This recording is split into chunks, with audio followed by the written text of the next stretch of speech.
Clive Barker Podcast, Audio Commentaries.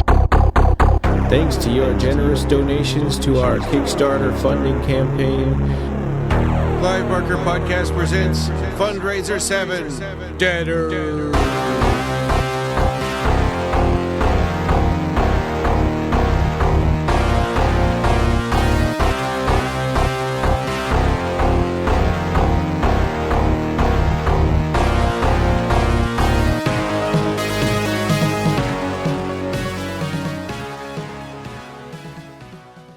Well, welcome. This is episode 287 of the Clive Barker Podcast, our last episode for 2020. And this is a commentary of Killer Klowns from Outer Space from the Clive Barker's A to Z of Horror. Age is for Harlequinade. Yeah, because, I mean, it's right now, it's what, 8 o'clock for you? Yeah, exactly. On a Saturday morning? Yeah, and normally I wake up at like 6, but I woke up at 7:45 this morning. I'm like, I gotta go set up the laptop on the TV and stuff. Yeah, it's about noon for me here in Eastern Time, and then we got Rob from North Carolina joining us again. Hey, Rob, how you doing? Yay, Rob's back. Everybody's doing good. Yay, All right. Rob. And we got Ed and Nina all the way in San Francisco Bay. How you guys doing? Hi, you guys. And it's 9 a.m. for us here. Yeah. So still a little early. Yep. Right. Yep. But we're okay with that. Well, but great to have you back, Rob. Yeah. Thank you. Warm for you. Very warm. And since this is our last episode for the year, we wanted, and we're not going to do a news episode. We wanted to make sure we talk about this new breaking news. Breaking news. From the This is a Muppet Flash news. Yeah. Now you're going to bring the Disney Corporation down on our heads. Oh, bring it, rat! Yeah. But Clive Barker just won in his. We talked earlier about his suit to regain the rights. Kind of like Friday the 13th, the rights for Hellraiser. But now he has won. Clive Barker will own the movie rights for Hellraiser. For North America only, though, right? Not the entire world. Right, because it's a U.S. patent sort of thing, I think. I was reading the article. It came out first in the Hollywood Reporter. The ruling was done on November 30th, so last Monday. What happened was that the lawyer filed papers in California federal court. They made a settlement with Park Avenue Entertainment, which was the production company that was currently owning the rights to Hellraiser. And then there's something called the Copyright Act of 76, where it says that authors can get back the rights from publishers after waiting about 35 years, I think. So Hellraiser came out 1987, right? Yeah. So 35 years is 2021. And he did that. But the guy who we might remember as the producer of Hellraiser 3 and also the bum that sells the Pillar of Souls to J.P. Monroe, Larry Cuppen, is the producer. He was one of the guys who purchased New World Pictures from Roger Corman, who was the creator of New World Pictures back in the early 80s, 70s. I'm not sure.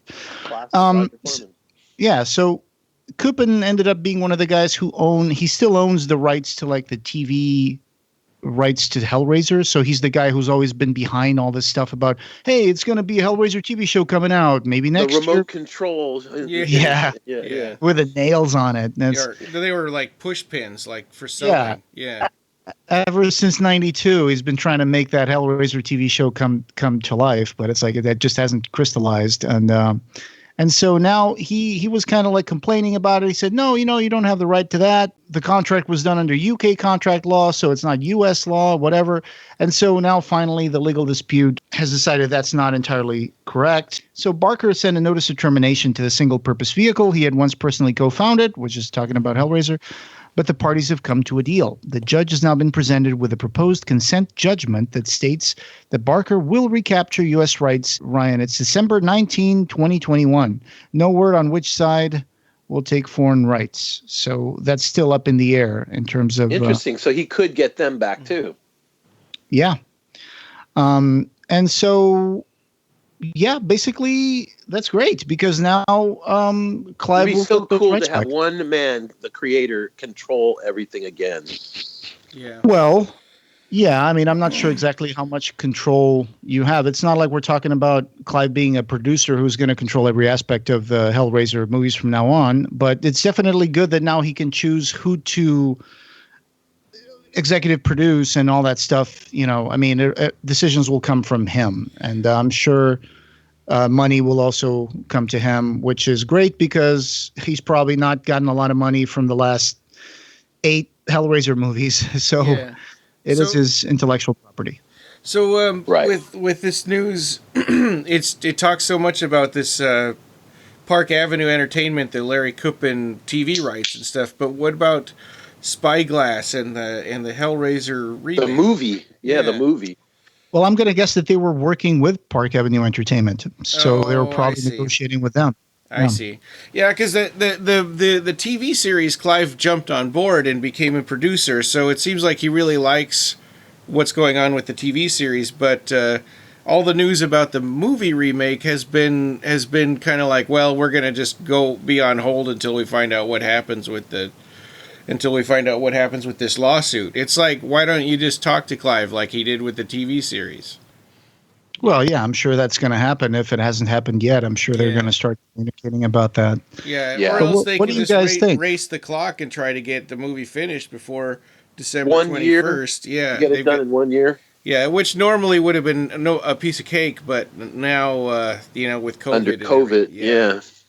Yeah, the productions are all like on hold, or they have experts on the set telling people to wear masks and making sure everybody is staying safe and bringing their test results. That Gary Tunnicliffe has been doing a lot of podcasting, and there's a podcast that I've heard him on where he talked about the technology that they're using on the Mandalorian TV series. Yeah. Where you can now like virtually create the sets and everything. They have like an entire green screen room, environment where like the actor in the Mandalorian costume is like in this green screen environment room, and they can so beautifully, apparently, I can't see, I'm blind now, but apparently they can recreate environments and such so well now with this new technology that it's possible that more movies, like that's what Gary Tunnicliffe was talking about, is that more movies going forward into the future may be done more virtually because they might have to, with the COVID restrictions. I just want to give a little correction to what you were saying. It's not really green screen. They're using Unreal Engine to create the environments, and there's giant displays. It's the name of the thing is something wall. I'm not sure exactly what it's called, but it's like a giant display. And it actually is like almost rear projection, but it's now with LED displays. So the landscape behind the guy are actually there when they're shooting. It's just a giant display that is super high quality, and it looks like he is in the middle of the desert, but it's really just a corner of the studio with these giant displays behind him, which is amazing technology. Yeah, that is amazing. That how could anybody do that without it looking fake? And it looks really good. Also, isn't it like inside of rooms and inside of spaceships or anywhere, right? They can put the guy into a virtual environment. That's true. Yeah, and I'm sure there's also green screen technology involved in a lot of that. So, yeah, that's true. But I anyway, just wanted so to say, the technology involved allows, as long as I guess the budgets, allow for it, if they were to do something like that with this 1 year deadline on this Hellraiser movie, who knows? The David Goyer one, Yeah, David S. Goyer.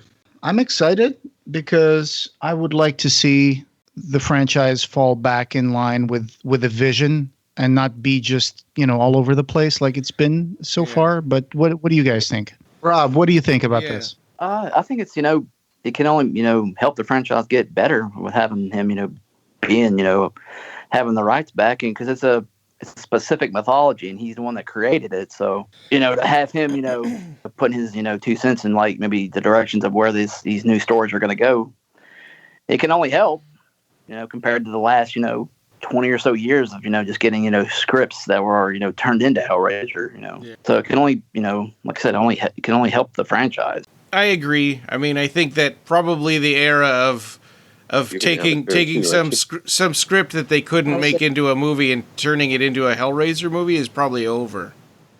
You know, at this point, they'll if I they hope so. If they make Hellraiser movies, they're going to develop them from the start as Hellraiser movies. I hope. Yeah. There's a section of the article we were discussing.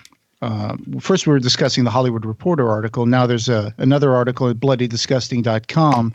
And it says Barker will gain the U.S. rights to Hellraiser beginning on December 19, 2021.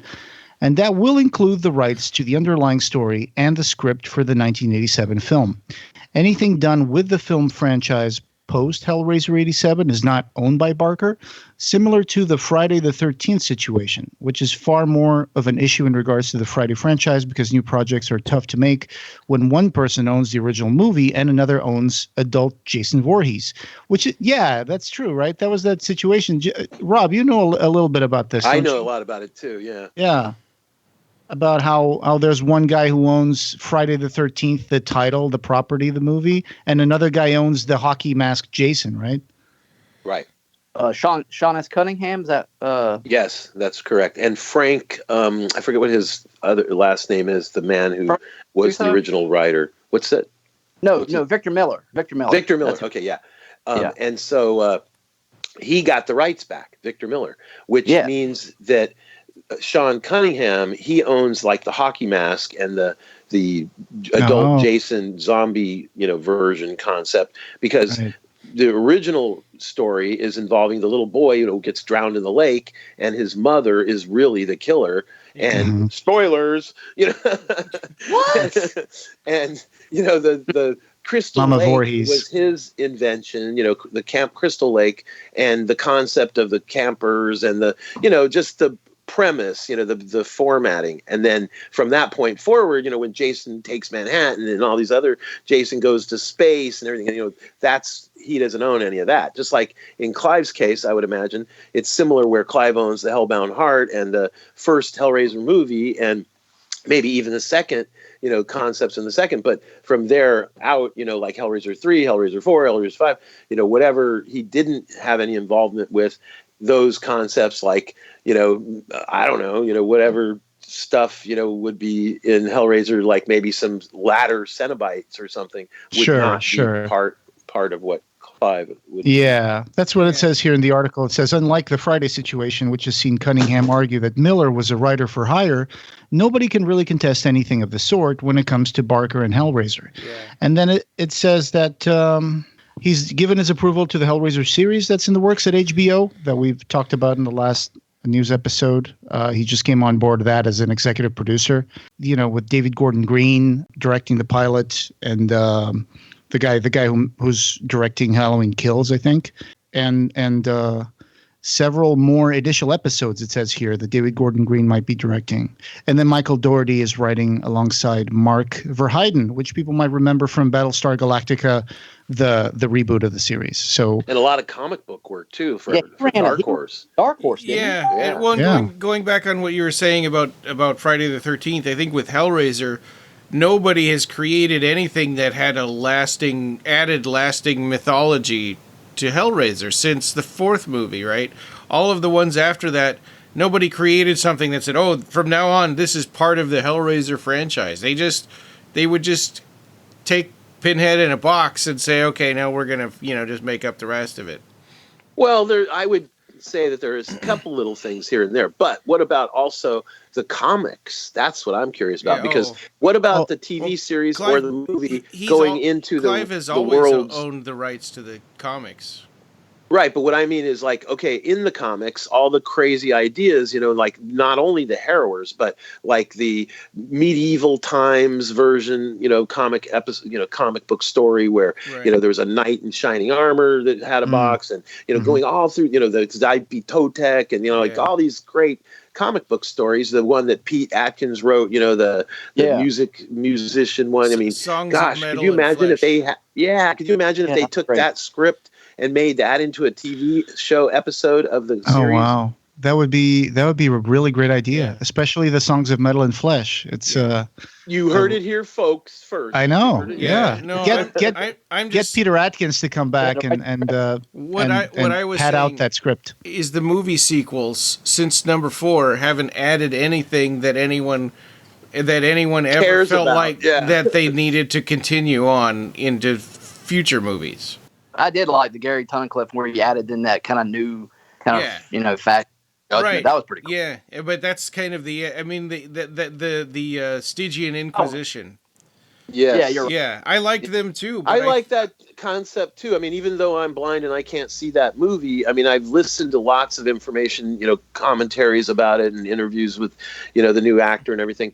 And, I like the fact that whoever, if it's Gary or whoever, tries to add mythos and, tries to stay in Clive's, world lane, of stuff, But it just politically, it was at the end of a run of Hellraiser movies, so that's probably never gonna those concepts will probably never come back. Right. I mean, didn't Tunnicliffe say something in a recent podcast? Am I making this up? I swear to God, I talked to someone about this. Maybe it was just Ed, or maybe I even talked to you, Ryan. We'll spit it out. Let's hear it. Didn't Gary Tunnicliffe say that we might see more of the Stygian Inquisition as a standalone kind of thing? Well, his original, that he had a Kickstarter where it was going to be an original script. It was not going to be a Hellraiser movie. And so, he had the script originally anyway, and then he got made into Hellraiser, but so he could go back to that idea and make it. But that was in the middle, right? It started as a Hellraiser script, and then he wasn't getting anywhere with it, so then he adapted it to just Judgment as the Kickstarter thing. And it wasn't successful. And that wasn't successful. Well, and he then claims it's he back pulled to Hellraiser it. It wasn't Judgment. he claimed that it wasn't successful, that he got cold feet and pulled it from, Right. Well, going back to the whole thing. So there's that new Hellraiser movie, right? That's being produced by David S. Goyer, like we mentioned. That's the thing that we don't know how that's going to pan out in terms of whether or not Clive's going to be involved with it, whether they're going to change it, I don't think they would change it, because at this point in the production, probably, I'm going to guess, I'm not in the movie industry, but I'm going to guess there's probably a lot of pre-production in there already, and they already have a director, they already have the writers, there's probably already a script. It's being written by Ben Collins and Luke Piotrowski, and it's going to be directed by David Bruckner, who directed VHS, Southbound, and The Ritual. And so we don't know exactly what's going to happen with that, whether it's going to go into a next stage of production. Maybe they'll try to get it finished within a year before the deadline of Clive getting the rights back, or maybe it'll just become a dissolved project. Or third thing, maybe Clive will be brought into that, and maybe Clive will think it's a good project and join it and put his blessing on it. That would be something that interesting. Yeah, because there's a lot of talent in that Hellraiser reboot movie that they're trying to make. So I would hate to see all that stuff going to waste. I'm curious about it. I've seen The Ritual. I liked that. Me too. Yeah, we own it on DVD. And VHS good too. I enjoyed VHS. I haven't seen that. Well, VHS was a compilation thing, right? And they maybe just did one segment of it. But still, I liked it as well. There's several VHSs, right? There were like 3. Yeah, I saw most of them before I went blind. So, the second VHS had a really crazy story about resurrecting like a demon or something like that. It was nuts. I can't remember. There were some really crazy ones. It kind of reminded me of like some Hellraiser elements were in that one. Yeah, I liked a lot of the little shorts because they did feel like some of those people would make a great either Hellraiser fan film or whatever, Yeah. It's funny that I see all this like renewed interest in Hellraiser in the last year or two, especially with these articles that have come out. I don't know if you guys saw any of these. Like there was an article talking about all the actors who played Pinhead until the last one, and reasons why Paul T. Taylor is one of the best Pinheads to follow Doug Bradley. And it's like, wow, okay. The wheels are. That's not saying anything, though. Saying one of the best. There are only 3. 3, yeah. But where did you see that? Actually, there's 4 because there's one guy from Hellraiser 3 that is an unsung Pinhead. The one where Doug. Well, there's more than 4. I mean, Gary Tunnicliffe himself played Pinhead. That's one. Right. In There's Lost Doug No More Bradley. Souls. Yeah, that's right. There's the other guy that nobody remembers from Hellraiser 9. Yeah, Revelations. Revelations. And not only That's that, but part of the 3. And that's what two he was people mentioning. because the voice actor was different from the physical actor. Oh, was he? No kidding. Yeah. Yeah, because the voice actor, the real actors on set got a terrible voice for Pinhead, apparently. Sure. We had an accent, didn't he? But Maybe, the main thing that I'm talking about is Hellraiser 3, the Quonset hut fight between Doug Bradley as, Elliot Spencer and Pinhead, where they morph together and all that. I was on set for some of that. We have we have footage from the location on set. Very rare and footage. That guy who put on that suit, I've got video of that guy putting on the skirt and putting on, the torso, Pinhead suit. Wow. Yeah. Oh, So, cool. but he's totally unsung. I don't even know if he has a credit. I can't remember. I don't think so. Right. There's always like doubles and stuff like that. But yeah, I meant that this is a great time to be a Hellraiser fan. It looks like, HBO TV show, a new movie by David S. Goyer. It's like, if I could go back 5 years and tell myself, hey, there's going to be an HBO TV show for Hellraiser in the works, I'm going to be like, what? How about telling yourself Clive is going to get back the rights in 2021? Yeah. You would have been like, what? I know. Because I never saw this coming. Yeah. I was just talking to Jennifer about how I think we're going to have to get HBO Max because, like, all these first-run movies now, they're making deals with HBO Max to run on there at the same time as they're going in theaters. Yeah, I think that might affect Candyman at some point. Yeah. Right? Yeah. So we might see Candyman hit the theaters and HBO Max and stuff. I think I might be dumping Hulu and switching that to HBO Max. Yeah. I probably would be Same. doing that too. HBO Max. Jung. Send us a check, HBO. Yeah. I would like to see the TV show become a reality.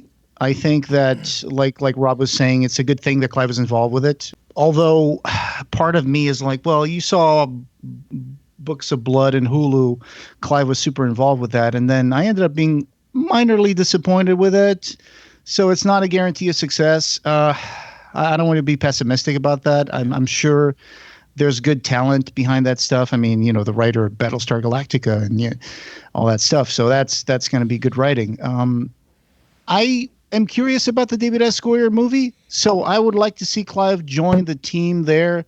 And I don't know, man. It's like, I don't know what Clive thinks about that project. Got on the record about what he feels about that movie. I know that there's a lot of interesting names attached to the David S. Goyer produced film. So I would like to see Clive be brought in as executive producer, depending on when that production is going to start.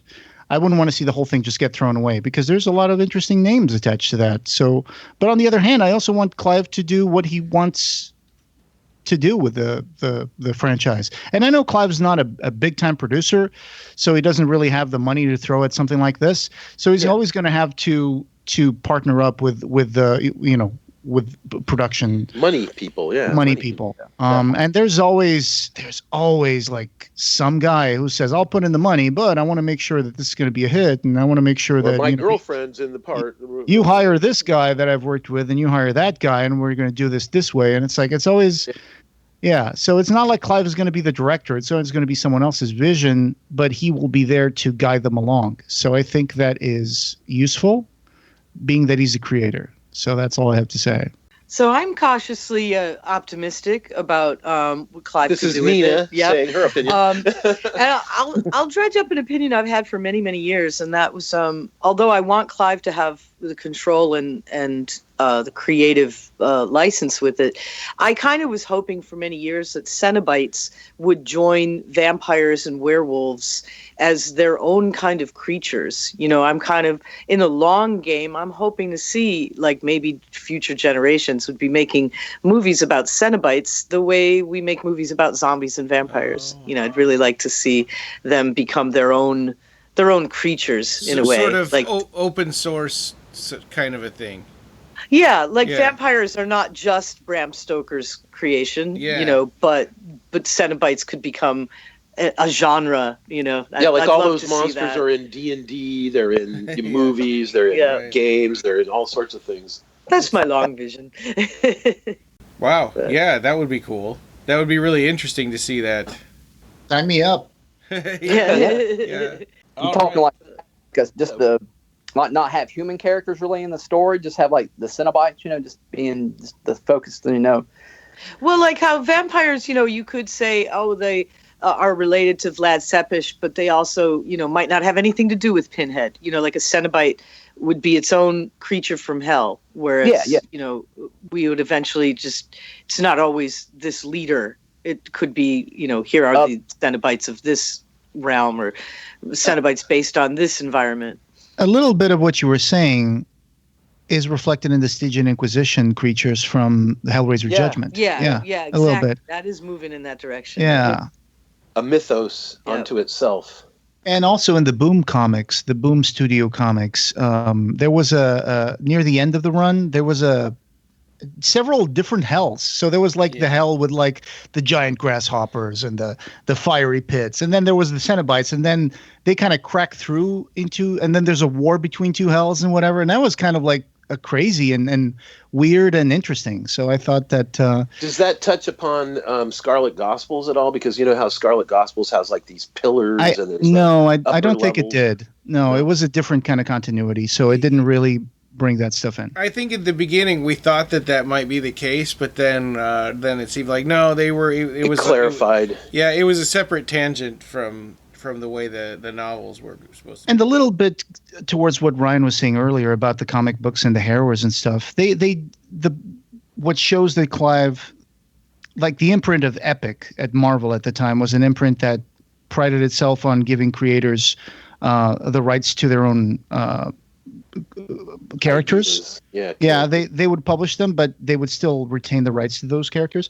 And so we saw that happen when Boom Studios was bringing back Tiffany as kind of a harrower of sorts, right? They were a team of people that were going around the world destroying Hellraiser boxes and stuff in the Boom Studios. So it was kind of like the harrowers, right? Yeah.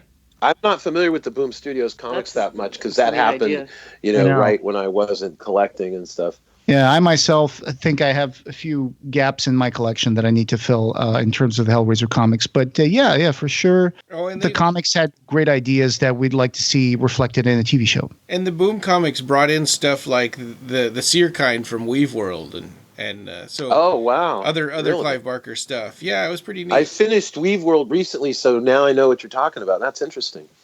Man, if HBO doesn't bring back Peter Atkins to write at least a couple episodes, I'm going to be really pissed. Yeah, why wouldn't they? That's a good point. Yeah. And they could advertise the crap out of it. Well, we had Pete on, and I don't know if he would be all that willing to jump in. Maybe if they approached him and the money was good or something, but I don't know. What did you think, Rob, when Pete was on? I wished you had been on that episode too. Oh, that was a great episode, man. Y'all got him to talk about some really cool stuff. What I really enjoyed about it was him talking about this. Actually watched some of it. It's called Punch and Judy. Oh yeah. Joe was bringing that up. That was pretty cool. Yeah, Punchinello. YouTube. Yeah. I liked hearing about his history. His history, and also y'all brought up about Morningstar.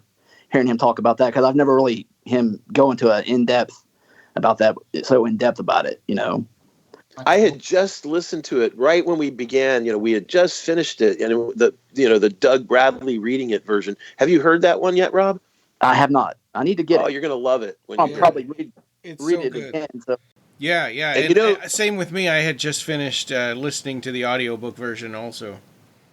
Because right now I'm reading Big Thunder again, and which is probably my favorite book of his.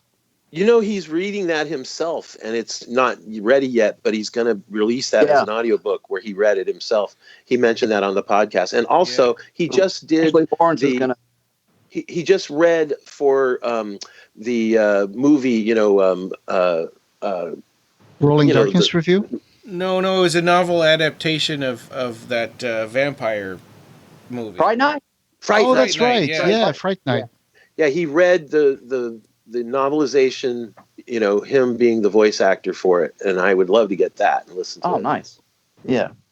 Yeah, I think he really has a great sounding voice. I love his accent, and again, the YouTube channel for Rolling Darkness Review. Go on YouTube, look up Rolling Darkness Review. That's REVUE, and you'll see like both him and Hirschberg read stories that they take on their show, the Rolling Darkness Review. So good stuff there.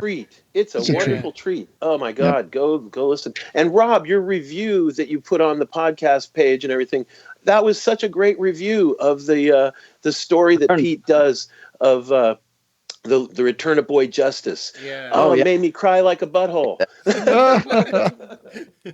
That you might have to see your doctor if your butthole is crying. All right. Now that's a quote from another movie, and I always forget what the other movie is. So do you guys? No, it's from Terror Vision, Oh, where the guy says, "E.T. made me cry like a butthole." With the grandpa and the kid, Yeah, and the swinger parents. Yeah, exactly. That movie is like totally a night flight kind of movie. Yeah, it's a full moon. It's a Charles Band. Would you guys be open to see like a clown Cenobite? Yeah. Do you think that would be a thing? We were talking about clowns and Cenobites and connections with Hellraiser and Clive about killer clowns. There's a lot of connections. I forgot what's the name for the clown phobia. Is it colorophobia or something like that? I might be mixing them up, but I know that there are people out there that have extreme phobias about deathly clowns. Afraid. That's deathly true. afraid of Glad it's not us. I was thinking about that too. I wonder at what point in history did people say, you know what, these things aren't really that funny. They're just scary. I mean, I think like maybe it was John Wayne Gacy or something that sort of. Yeah, he was a creepy clown. Yeah. Pogo. Yeah. Pogo the clown. Like creepy clown cereal commercials back in like I can't remember. Oh, for like there was a lot of kids. Clown commercial go near your bowl. Stuff like that. And it was really evil, man. What was that commercial, Rob? I didn't hear it. What was that again? Like a Rice Krispies commercial. Just look it up on YouTube. Type in evil clown Rice Krispies. Oh, definitely. Yeah. We'll find that and add it to the show notes. Ronald McDonald. I mean, the McDonald. It wasn't creepy. They didn't make it that way, but there was like a really creepy early, like I don't know, maybe from the 70s. McDonald's commercial with Ronald McDonald, and it was just bizarre. Yeah. Wasn't like his hat was like a tray for like the burgers or something, and he had a weird looking nose, and it was just weird. Yeah. Well, the whole Ronald McDonald land and the Grimace and that whole world is creepy. It's like, how H&R Puff and stuff is like based on drugs and stuff like Puff and stuff, from weed and stuff. Well, didn't McDonald's got sued by H.R. Puff and stuff, and they won, so McDonald land changed forever after that. Oh, really? I think that because it was kind of a ripoff. McDonald's. And let's never forget the Grimace ad where Donald Trump is telling Grimace, "You and I could rule this town." But was that the evil six-armed Grimace or the newer one that was not evil? I think it was just the purple blobby kind of Grimace. I think, yeah. But to remember, there was this weird phenomenon. I forget when it began or when it played its biggest thing was. For a while, we would hear stories, like almost like urban legends, about a clown alone out in the middle of nowhere, like on a four-way, stop sign intersection or four-way red light intersection. And it would be just there alone out in the middle of nowhere. Yeah, a couple of years ago, they were coming out. And people would drive down the street, late at night and they'd see a clown, and it would be just freaky and creepy. And you remember that stuff? I do, yeah. That was years ago that was going on. Yeah, that was like 4 years ago, around 2016. That was kind of a trend that was going on. Like people were just making these videos, like driving down the road, like you said. And I just Googled it up. I see creepy clown in 30 seconds stare off with Wisconsin police. Like the people would just show in the middle of the night walking around the town dressed as clowns. I wonder. Whoa. Yeah. Talk about a viral trend. And then, we got of course, Pennywise. Yes. It had the remake. And Dread, right? I mean, the movie didn't really do it justice, but Dread had a major clown phobia theme to it. Yeah. In the book, in the short story. Yeah, Quaid was deadly afraid of clowns. And the movie did a bad job with that part. That's true. Yeah. But so this brings us to, should we transition into the? Yeah. Well, I appreciated the transition. Yes.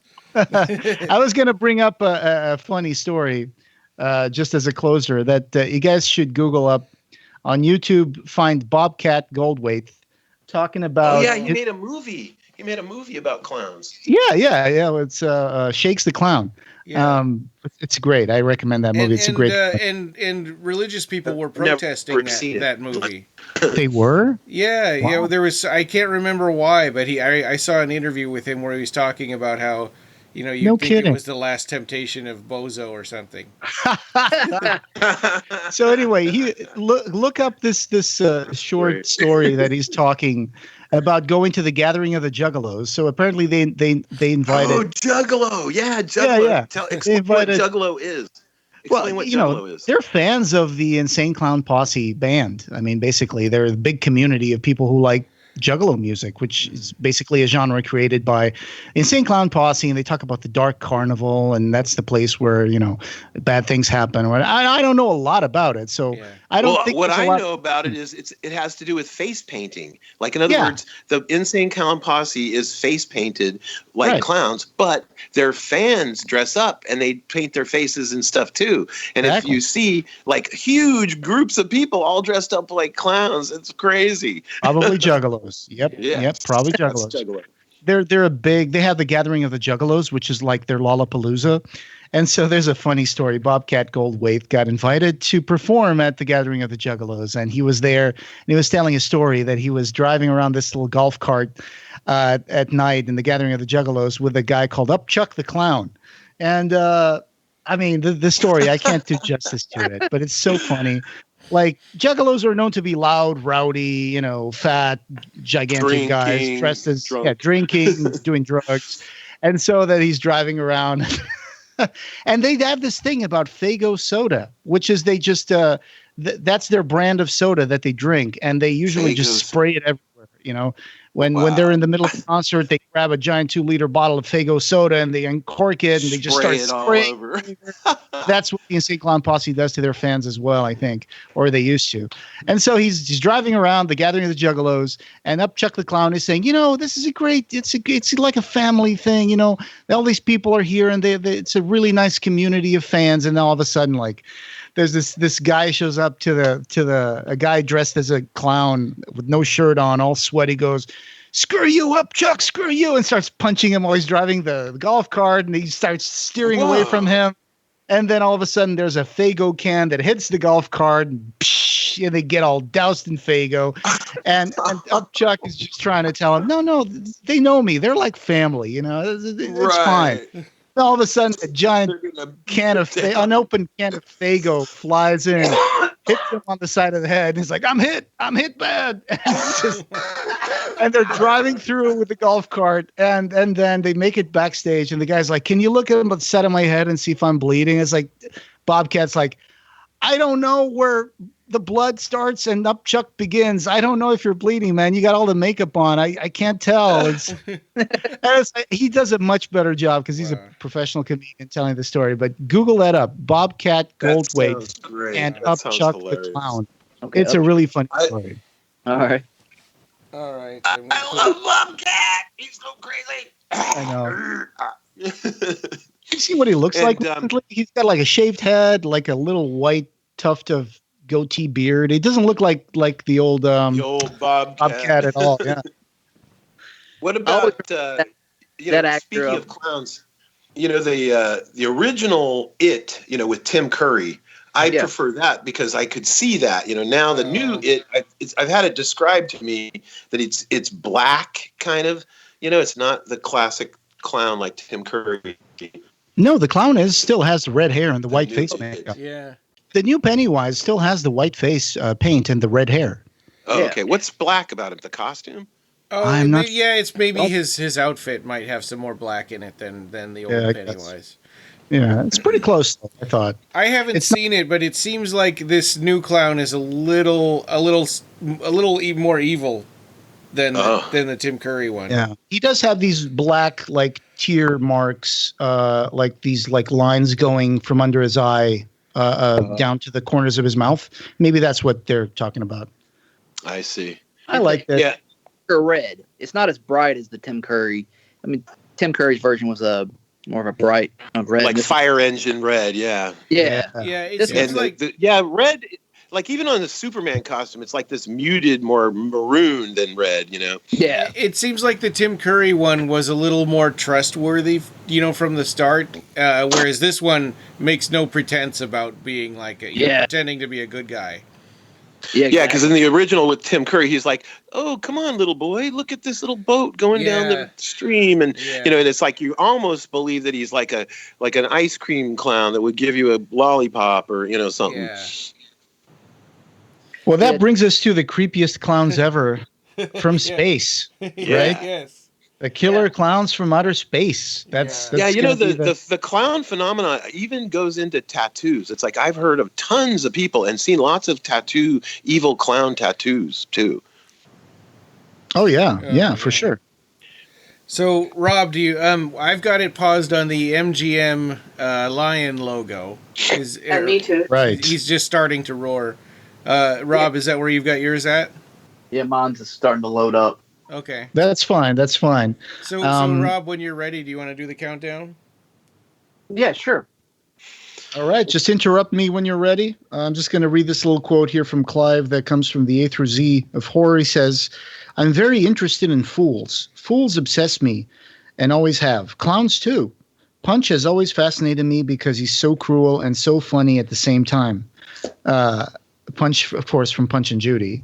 Yeah. The little guy the hand puppet that goes over to the other one and goes like, "That's how you do it. That's how you do it," and just hits him with a stick or a knife or whatever they have at the time.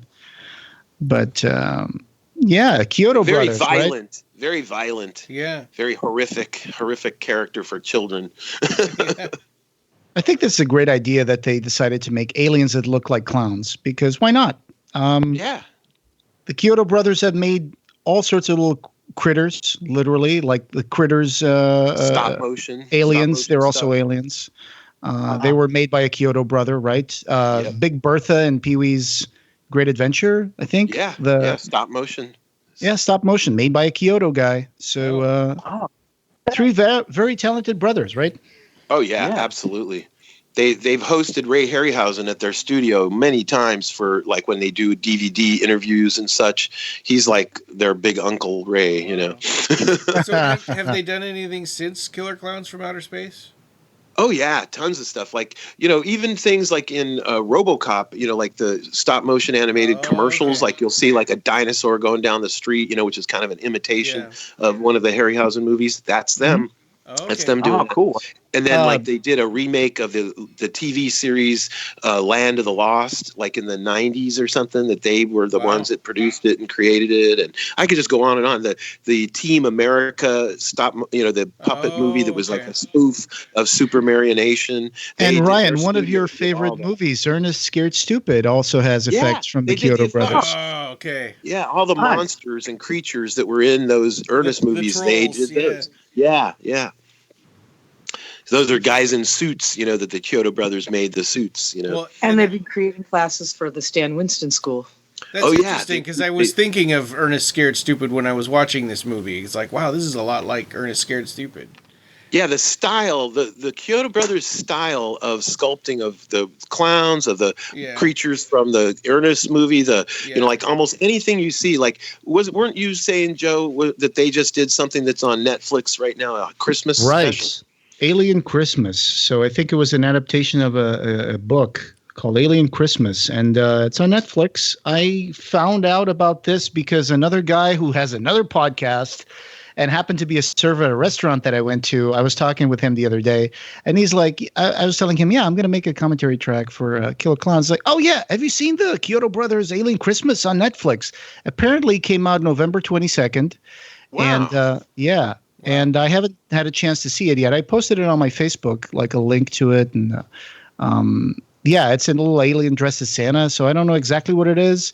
I have to watch it after this for sure. Well, what I was saying before, Ernest Scared Stupid has a lot of close-ups of the troll and like, you know, growling and moving his lips, you know, and so that's what made me think of this. You know, that's what I was thinking of watching Killer Klowns from Outer Space. They do a lot of close-ups on these clowns and like and moving their lips and seeing their sharp teeth and stuff. Yeah, and the creatures that they made for the Land of the Lost remake, you know, was also like that. Like they make these animatronic heads, you know, where the actor inside, you know, is not controlling it. It's like either radio controlled or cable controlled or whatever, but they have their eyebrows, their blinks in their eyes, they have, you know, their move of their mouth. You know, some of it's makeup, but sometimes it's like a mechanical head with mechanisms for making the eyebrows move and the ears wiggle and the eyes blink and all that, you know? Mm-hmm. I think this movie didn't have a big budget. I think it was maybe a couple $1 million. Am I crazy? Let's see. No, it was low. Yeah, you're right. And it actually was made right here in my area. You know, where I made my movie, The Dead Pit, is right in the same area. Santa Cruz is the area where we worked on the Dead no Pit. kidding. Yeah. wow. And also, and in fact, that's, you know, I'll wait a little bit till you start the film to say some more stuff about it. But I have some anecdotes. All right. So Rob, you must be queued up by now, I would imagine, right? Yeah. Okay. Do you want to do the countdown? Ready? Yeah. All right, here we go. 3, 2, 1. All right, let's play this. All right. Mm-hmm. Yep. Whoa. I had that lion volume really high up, so it kind of scared me. Okay. Oh, sorry. The spooks begin immediately. Yeah. Yeah. You know, another thing I was thinking about with this movie is that that it's something that's not done anymore is having an opening theme song that describes the plot of the movie.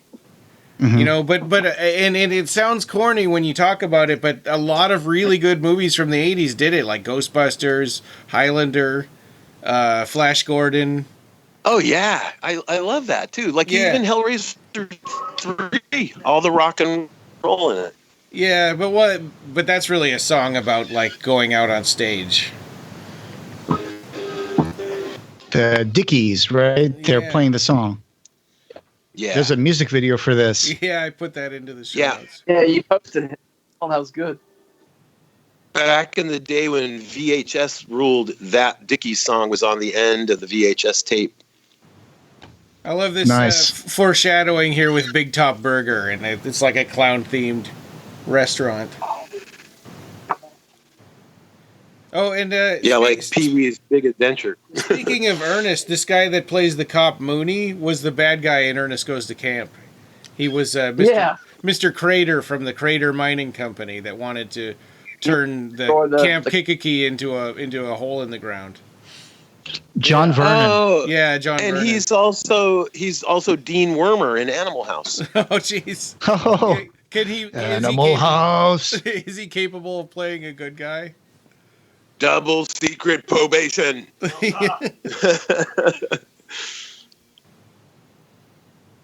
Goodwill. I don't think he's ever played a good guy. Yeah. Now, designer Charles Chiodo. There you go. Yep. Yeah. The cool thing about this movie that I like is the fact that it's sort of an old throwback, like to the 50s style of horror movie, like The Blob or you know, the small town, you know, that gets invaded by some sort of monster or something, you know. Uh-huh. Like The Blob, right? I had read that there were a lot of story beats that are really similar to The Blob in this movie too. You know, like the old hillbilly farmer type guy that discovers the aliens at the beginning. Yeah, with his hound dog, alone, you know. Yeah. Here's a lookout point where all the The cars are parked with the Make-out point, Lover's Lane. And I love the fact that the guy was crossing the street in front of the cop car drinking a beer. And the beer just says, it's a white can with says in the black letters, beer. Yeah, it's like, that's generic brand. Generic beer. They actually used to sell beer kind of like that. Yeah. You could actually was that a real thing? Like yeah. Just a white. Just generic brand. There was a whole. Oh, okay. That must have been an American aisle thing. in the supermarket. Yeah. Do you remember it? You'd go down the generic aisle. Everything in that aisle was marked like that. Yeah. It's just a white can with the word beer on it. Yeah. Oh, I see. Yeah, everything was like paper towels. Yeah. Cling wrap. It's weird. So, you know, I never thought about that just went away, didn't it? I mean, I don't think we've had that in a long time. Yeah, I never saw. See, Joe, because you're not familiar with that here in America, we would have that. It's like to you thought like, oh, this is like an in joke, or this is an art department doing this, or something. I did, yeah. No, that was a real thing. Yeah. I had a friend in college that when we used to go to the store, all of our people that lived in the same apartment, is she would be like, "Don't go down that aisle. We need real food." Yeah, it'd be like instead of Rice Krispies, it'd be a bag that said rice cereal or something. Exactly. I'll be taking my glasses off and see if I got the They Live glasses or something like consume, obey, beer, paper towels. Well, they were cheaper. That was the main thing about it. Right. Oh boy, you get like a whole guys... case of beer for the price that you pay for a 6-pack of Heineken or something, you know. That was a weird addition to this movie. These guys in the ice cream truck, and their sort of old-fashioned jokes and stuff. Foreshadowing. Well, you know, the Chiodo brothers are all three from New York originally. They're from Brooklyn. And if you ever met them or listened to them, like one of the things we'll put in the show notes is a link to a YouTube video where they do a cast and crew screening, you know, like how Hellraiser, also how Pete and all those guys got together and they screened Hellbound as a charity thing, you know, on YouTube. So yes, I remember. I'm familiar with it. Okay, well, we'll put a link, you know, for you guys in the show notes where the Chiodo brothers and the actors all got together and they discussed, you know, a commentary over the film. And so it's interesting, some of the stories they recount, you know, and one of the things that they mention is the original idea for how the movie got made was when they were young and like living in New York and living in Brooklyn and stuff. They had a lot of friends, and some of their friends' names are the names of the characters. Like this guy, what's his first name? Tobacco is his last name. What's his first name? That was so weird. Why is his last name Tobacco? Because they knew a real guy when they were young named Joe Tobacco or whatever. So they named that. I always wondered that too. But then we listened to the commentary they made recently on this YouTube video, and I was like, oh, that's why they call that guy Joe Tobacco or whatever, you know? Wow. Yeah, and the guy who's in the car with Debbie, he was based on one of their childhood friends, right? Right. And he was actually a blonde actor, and they had him dye his hair brown because the other guy, the cop that's going to show up later, he's already blonde. It didn't want two blonde guys, you know, confusing the viewers. Yeah. Yeah. I find that too. Like sometimes if there's 2 or 3 characters that look similarly, I'll forget who's who, you know? Yeah. Right. But anyway, so that was interesting. And then some of the other interesting things they said was, you know, the original idea behind this movie came to them when they were very young as well. And one of the ideas was one of the brothers, I think it might have been Edward, was making a long drive through mountainy, you know, lonely roads with no street lights or nothing. And he had this thought. What would it be like if you were driving along this lonely road and a car came up behind you and was like tailgating you and wanted to pass? And when he came up around on the side, you looked inside and you saw the driver was this creepy clown. Yeah. Okay. Out on the road alone at night like that, you know, and you'd be like freaked out, you know. So that's where the genesis of the concept came from. Wow. That's a cool story. And this is Royal Dano, who people might recognize he's from Royal Dano. Yeah, yeah. He's in the Seven Faces of Dr. Lao. He's one of the cowboys in the Seven Faces of Dr. Lao. Right. He's also in The Outlaw Josie Wales, and he's a great character actor. He really hams it up in this performance. I think love how actors like this have to talk some way. They have to give out exposition, and so he's talking to his dog. yeah. Yeah. Yeah. His dog Pooh Bear. Yeah, Right. little droopy dog. Ultimate hound dog. I can't shake the feeling that when that anthology movie that has Stephen King play a farmer that touches a meteor, Jordy Verrill. he's totally channeling this guy. Yeah. It's Creepshow. Jordy Meteor Verrill. shit. Yeah. Yeah. You lunkhead, Jordy Verrill. Yeah. That was- there's the first clown. Yeah, first that was- shadow of a clown. That was really effective, having him pretend to be the shadow of that guy. And Yeah. after he scoops up poor Pooh Bear with his net, you never see Pooh Bear again. Yeah, because he became a cocoon. He cocooned him. Yeah. Cocooned him. And they're going to suck his blood with a crazy straw later. Yeah. They're literally going to sell hot dogs. Oh. Hot dogs, get it. Arr.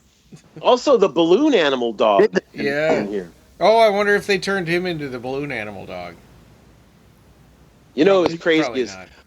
one of the crazy things that I'll throw it in real quick because I don't know if we'll have time later is my director from the movie The Dead Pit worked on this movie.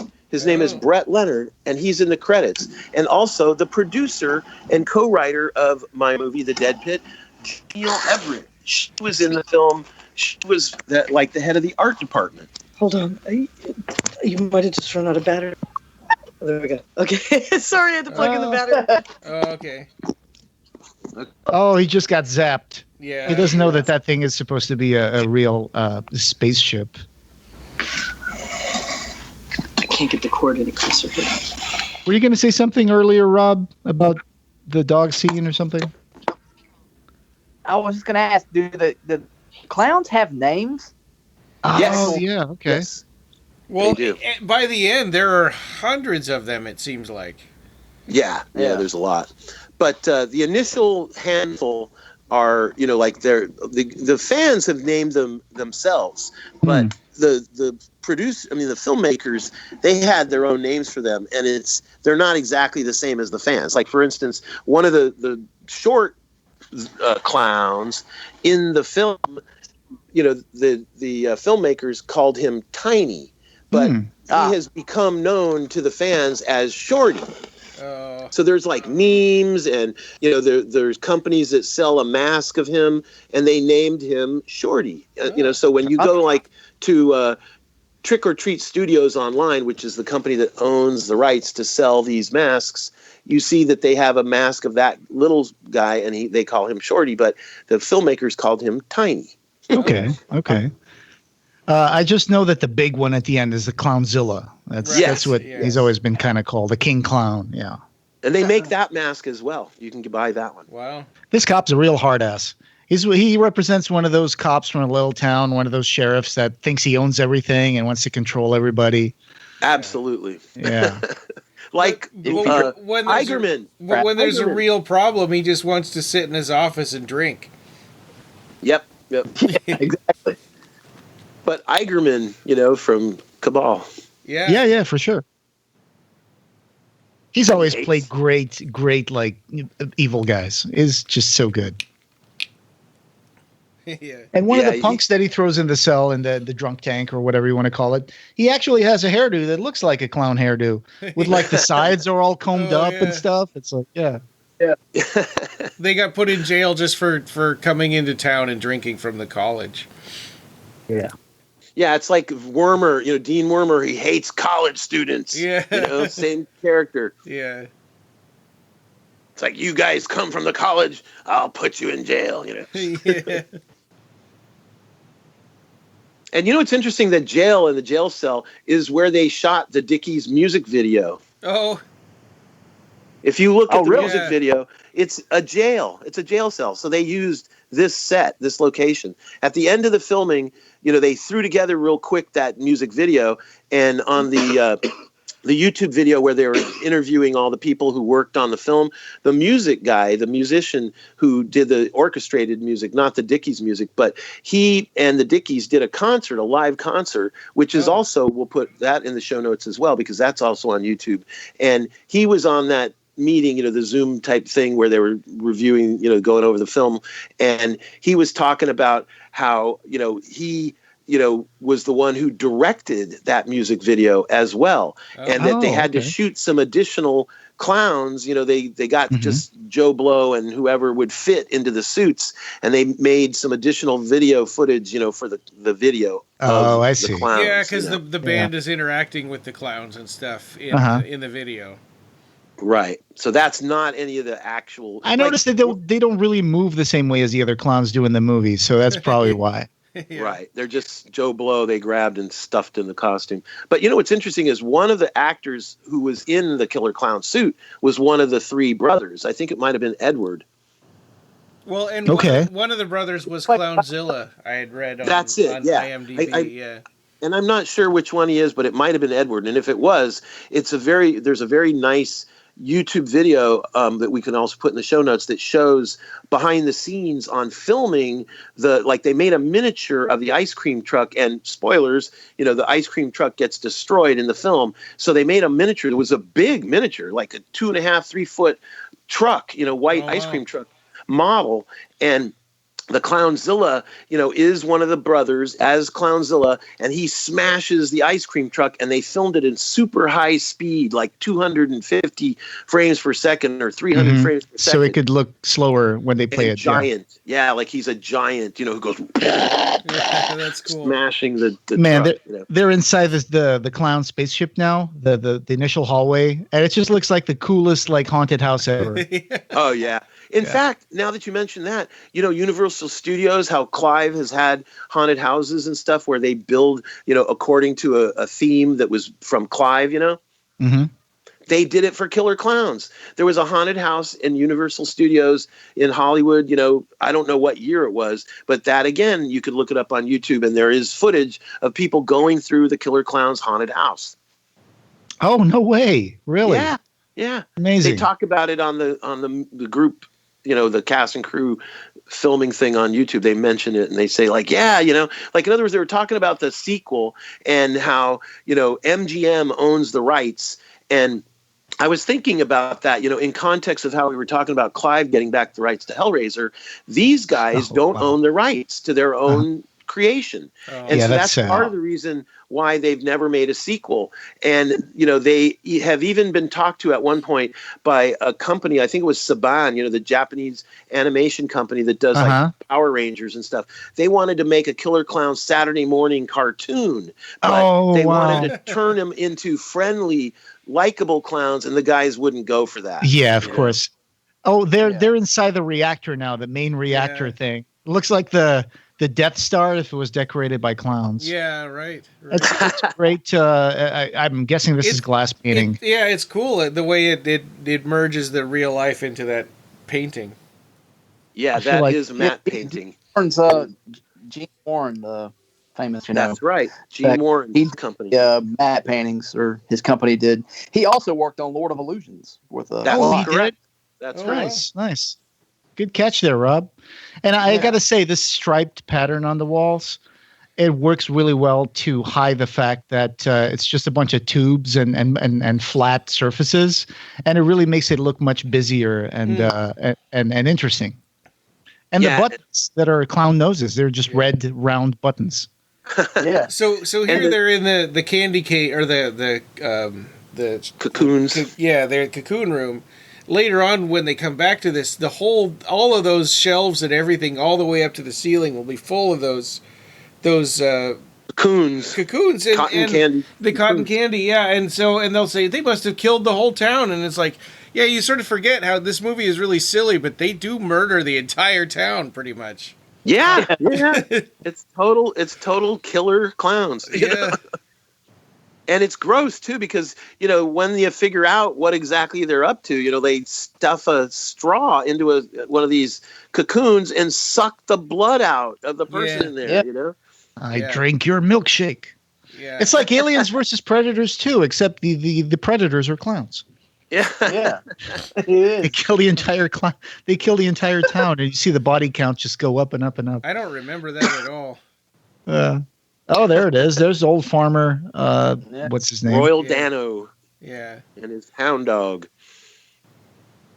It's funny too because it follows the format of the classic 50s style movie where like a meteor falls and it's a UFO, and then people go to investigate, and then the first victim happens, and then it begins to grow from there, and then the audience understands like, oh, this is not good, I looked up killer clown names to try to find the names of the characters, and I ended up finding an actual list of killer clowns in real life. Oh, like Oh my Gacy God. and stuff. Yeah, like Pogo the Clown, John Wayne Gacy, and some of these don't really exist, like Pennywise. But I was trying to figure out if this guy here is Tiny. He's the first one that shows up. He's kind of like a skinny looking clown. Yeah, he's real short. Yeah, he's not. I don't think he's not that's tiny. No, yeah. no. But there's one that's called Fatso that's real big and fat, and it eventually, when they kill him, you pop his nose. That's their vulnerable spot. Instead of like you can't shoot him in the brain or shoot him in the heart. Like a zombie, you shoot in the brain. A human, you shoot in the heart. A clown, you pop his nose. Yeah. I like that he shoots them with killer popcorn. Yeah, and the popcorn eats you. It's like piranhas. Yeah, and I like that there's no real explanation for these. I mean, there's just one throwaway line that, well, maybe in the past these guys came down and our clowns are based on them, but nobody really knows. It's just somebody guessing. Right. But it's funny. Look! He just made the dog out of the balloon, and the dog is actually like a kind of a robot thing that starts sniffing where they went. Yeah. Oh, that's genius stuff. So that's the balloon animal dog? Yeah. It's barking and everything. And now it's sniffing the ground. One of the things about that balloon animal dog is, obviously, as you can imagine, they would use real balloons for making the balloon animal dog, right? Mm-hmm. But once they had a balloon animal dog and they were trying to make it like run around on the ground, they're in the forest of Santa Cruz Mountains, and there's all these pine needles all over the ground. Birds and the pine needles were popping the balloon animal dog. So they were having tons of trouble with that. And I found out that they had to coat the balloon animal dog with latex to thicken it up and make it tougher so that they could dance it around on the ground and it wouldn't pop. Oh, wow.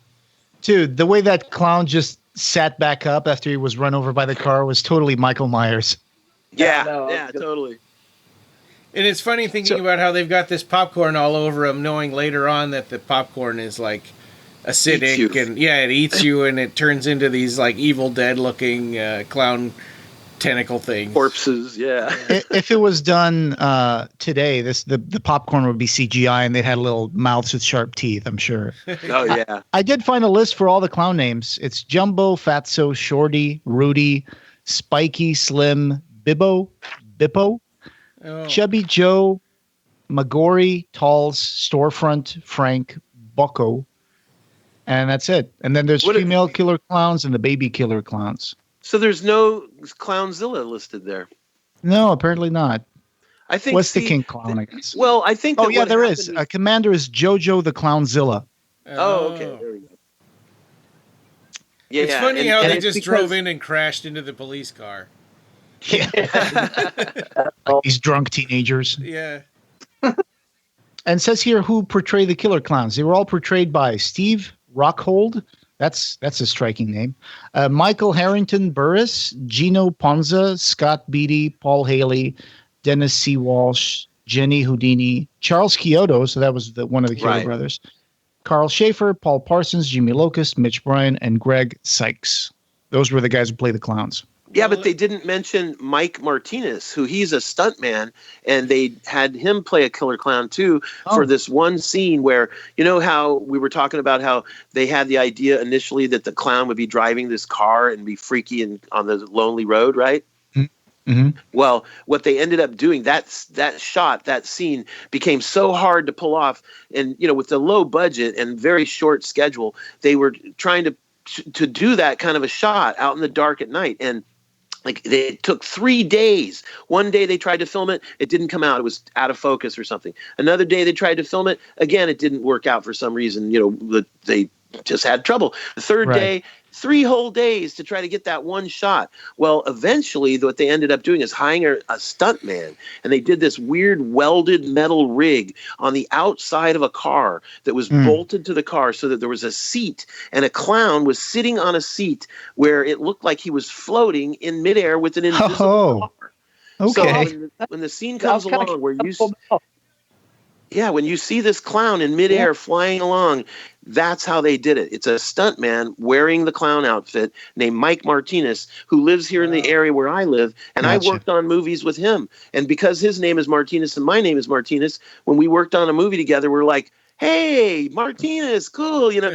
The Martinez brothers. Yeah, so now I remember him, and when I saw his name in the credits, I heard them talking about how they pulled this off. They said Mike Martinez had to wear this rig and be on this outside of this vehicle driving along about 30 miles an hour. Oh, wow. He was also in the one with Val Kilmer, the fantasy movie Willow. Yeah, he's been a stuntman and an actor in tons of movies where, you know, he has to do like a falling down stairs or going over a cliff or whatever. The movie that I worked with him on, he wore he had brought the harness rigs and everything to make one of the actors we were working with look like he was flying in midair too, as well. Oh, cool. So the guy who we saw first, the clown that we saw first, was Rudy. That's one of the main clowns. He's the first to detect Mike and Debbie, and he's the one who's outside the store pretending to be like an attraction on next to Gorilla. So that's Rudy. Oh, like a robot. One of the crazy things in this movie is Rudy going into the drugstore, and he spends almost the entire movie like knocking over shelves and throwing stuff over his shoulders in the drugstore, and there's no payoff for that. They never explain why he's trashing the drugstore. He's getting supplies, I guess. Yeah. Yeah, I guess.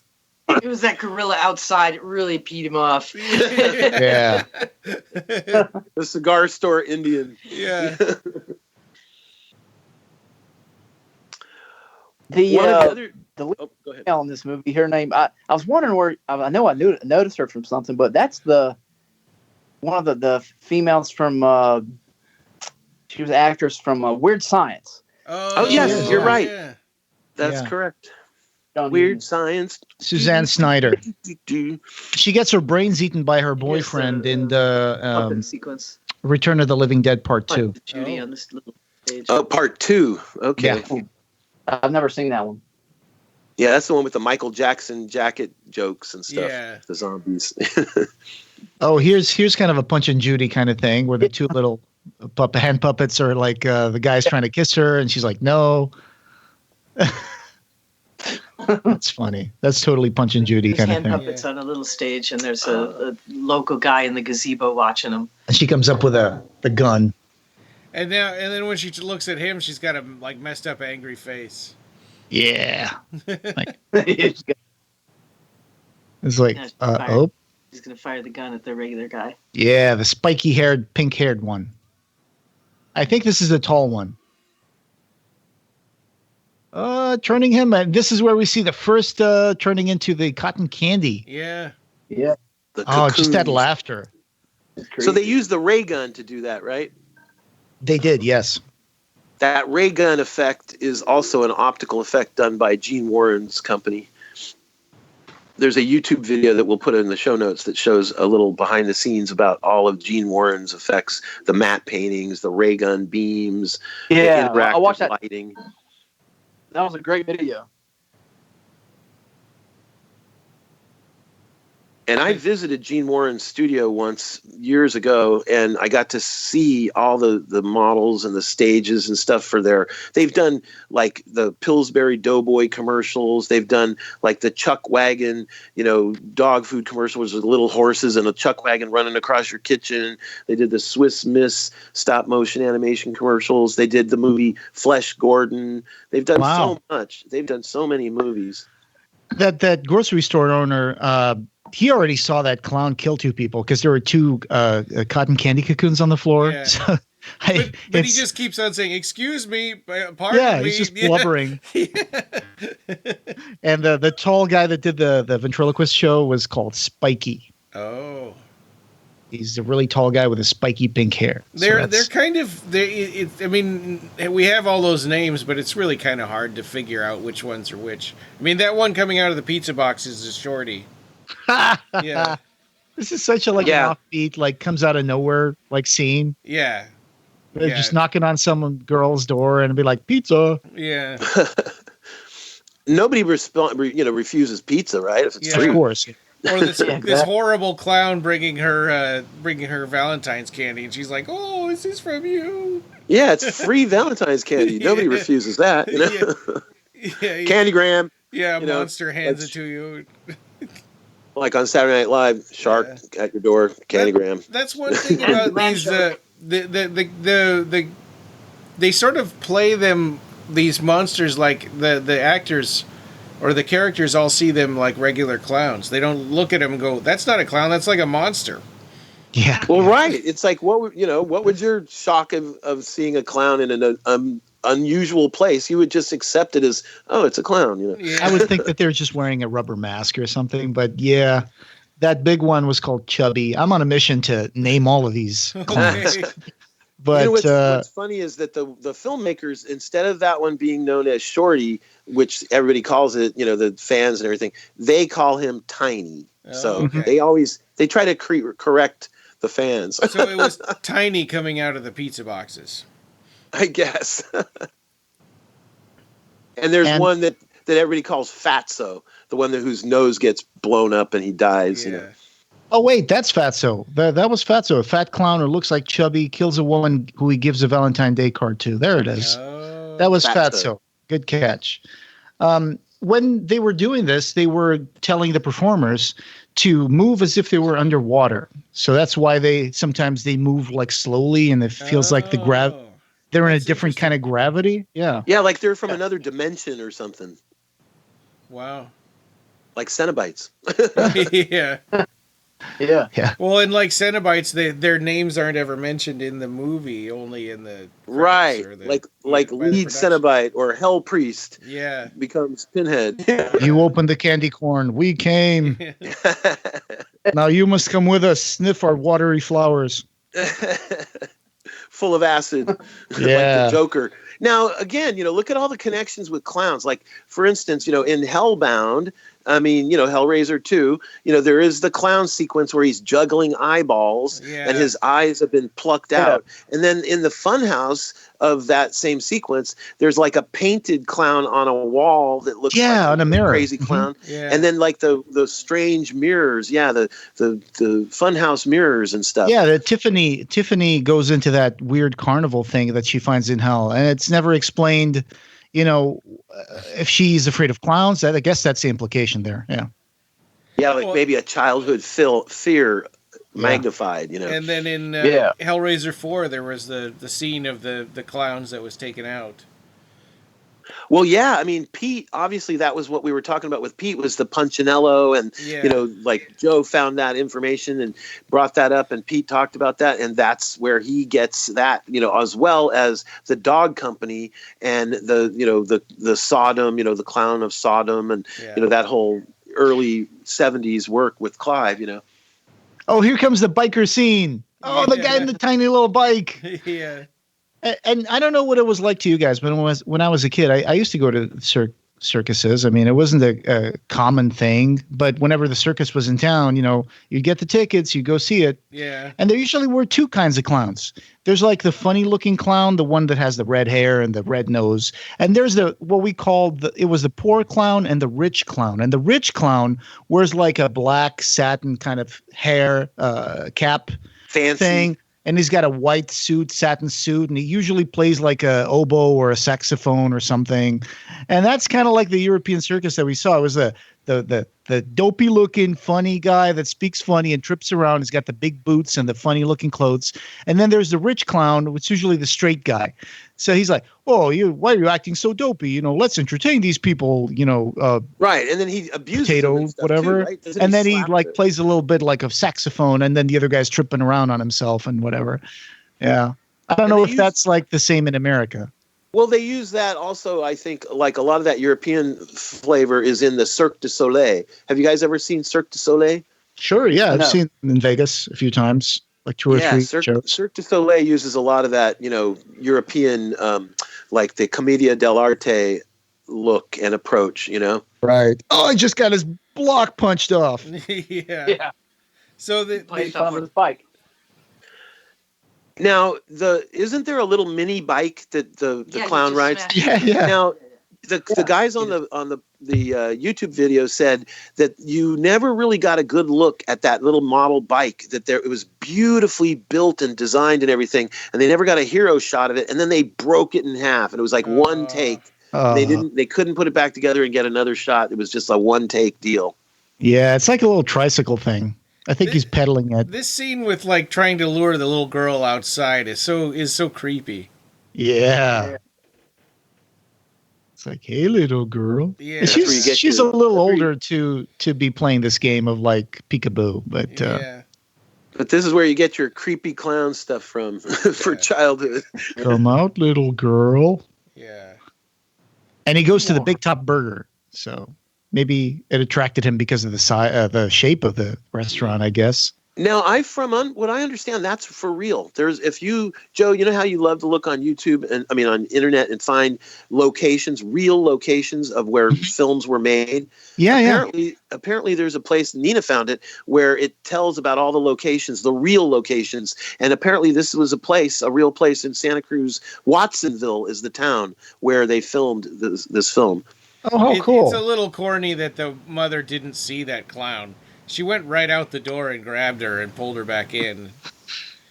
And they also recorded at the Santa Cruz Beach Boardwalk. I've been there. It's a nice place to go. And That's where they made Lost Boys also. And that clown was luring her out so he could hit her with a hammer. A giant, goofy-looking peanut hammer. Yeah.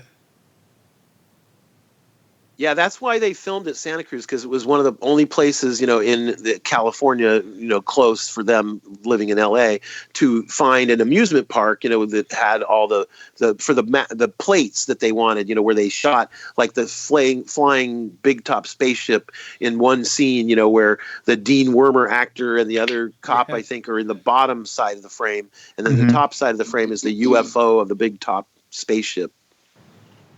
Oh, it looks like they got all the lover boys over at Top of the World. Yeah. Yeah, everyone One weird plot thing in this is that he told the girl to wait at home, and she said, "Don't worry, I'm going to follow you." But then instead of following him, she gets in the shower. They wanted a shower scene, I guess. Yeah. Is there a nudity, Yeah, and I was looking at that movie location website, and I found that once you look at Big Top Burger as it shows up in the movie, it's interesting because they just made it look like a circus by just putting those little flags that go all the way up to this mast on the top of the building. But the building itself looks almost just like a basic gas station diner kind of thing. Yeah. So really clever thing Art with direction. just attracting the attention to the flag structure on the top to make it look like a Big Top Burger when it really just looks like a regular old square diner. Yeah. So apparently they pushed a lot of tables really close together to cram as many people in there as possible because it's really small. Apparently now it's a taco place, Rico's Tacos Oh. So it's still there, and you can go in look at Watsonville. Yeah, it went noticeable renovations apparently, which shouldn't be surprising because it looks like a pretty generic diner location kind of. It's not a very solid building that looks like a building. It looks like really like a gas station.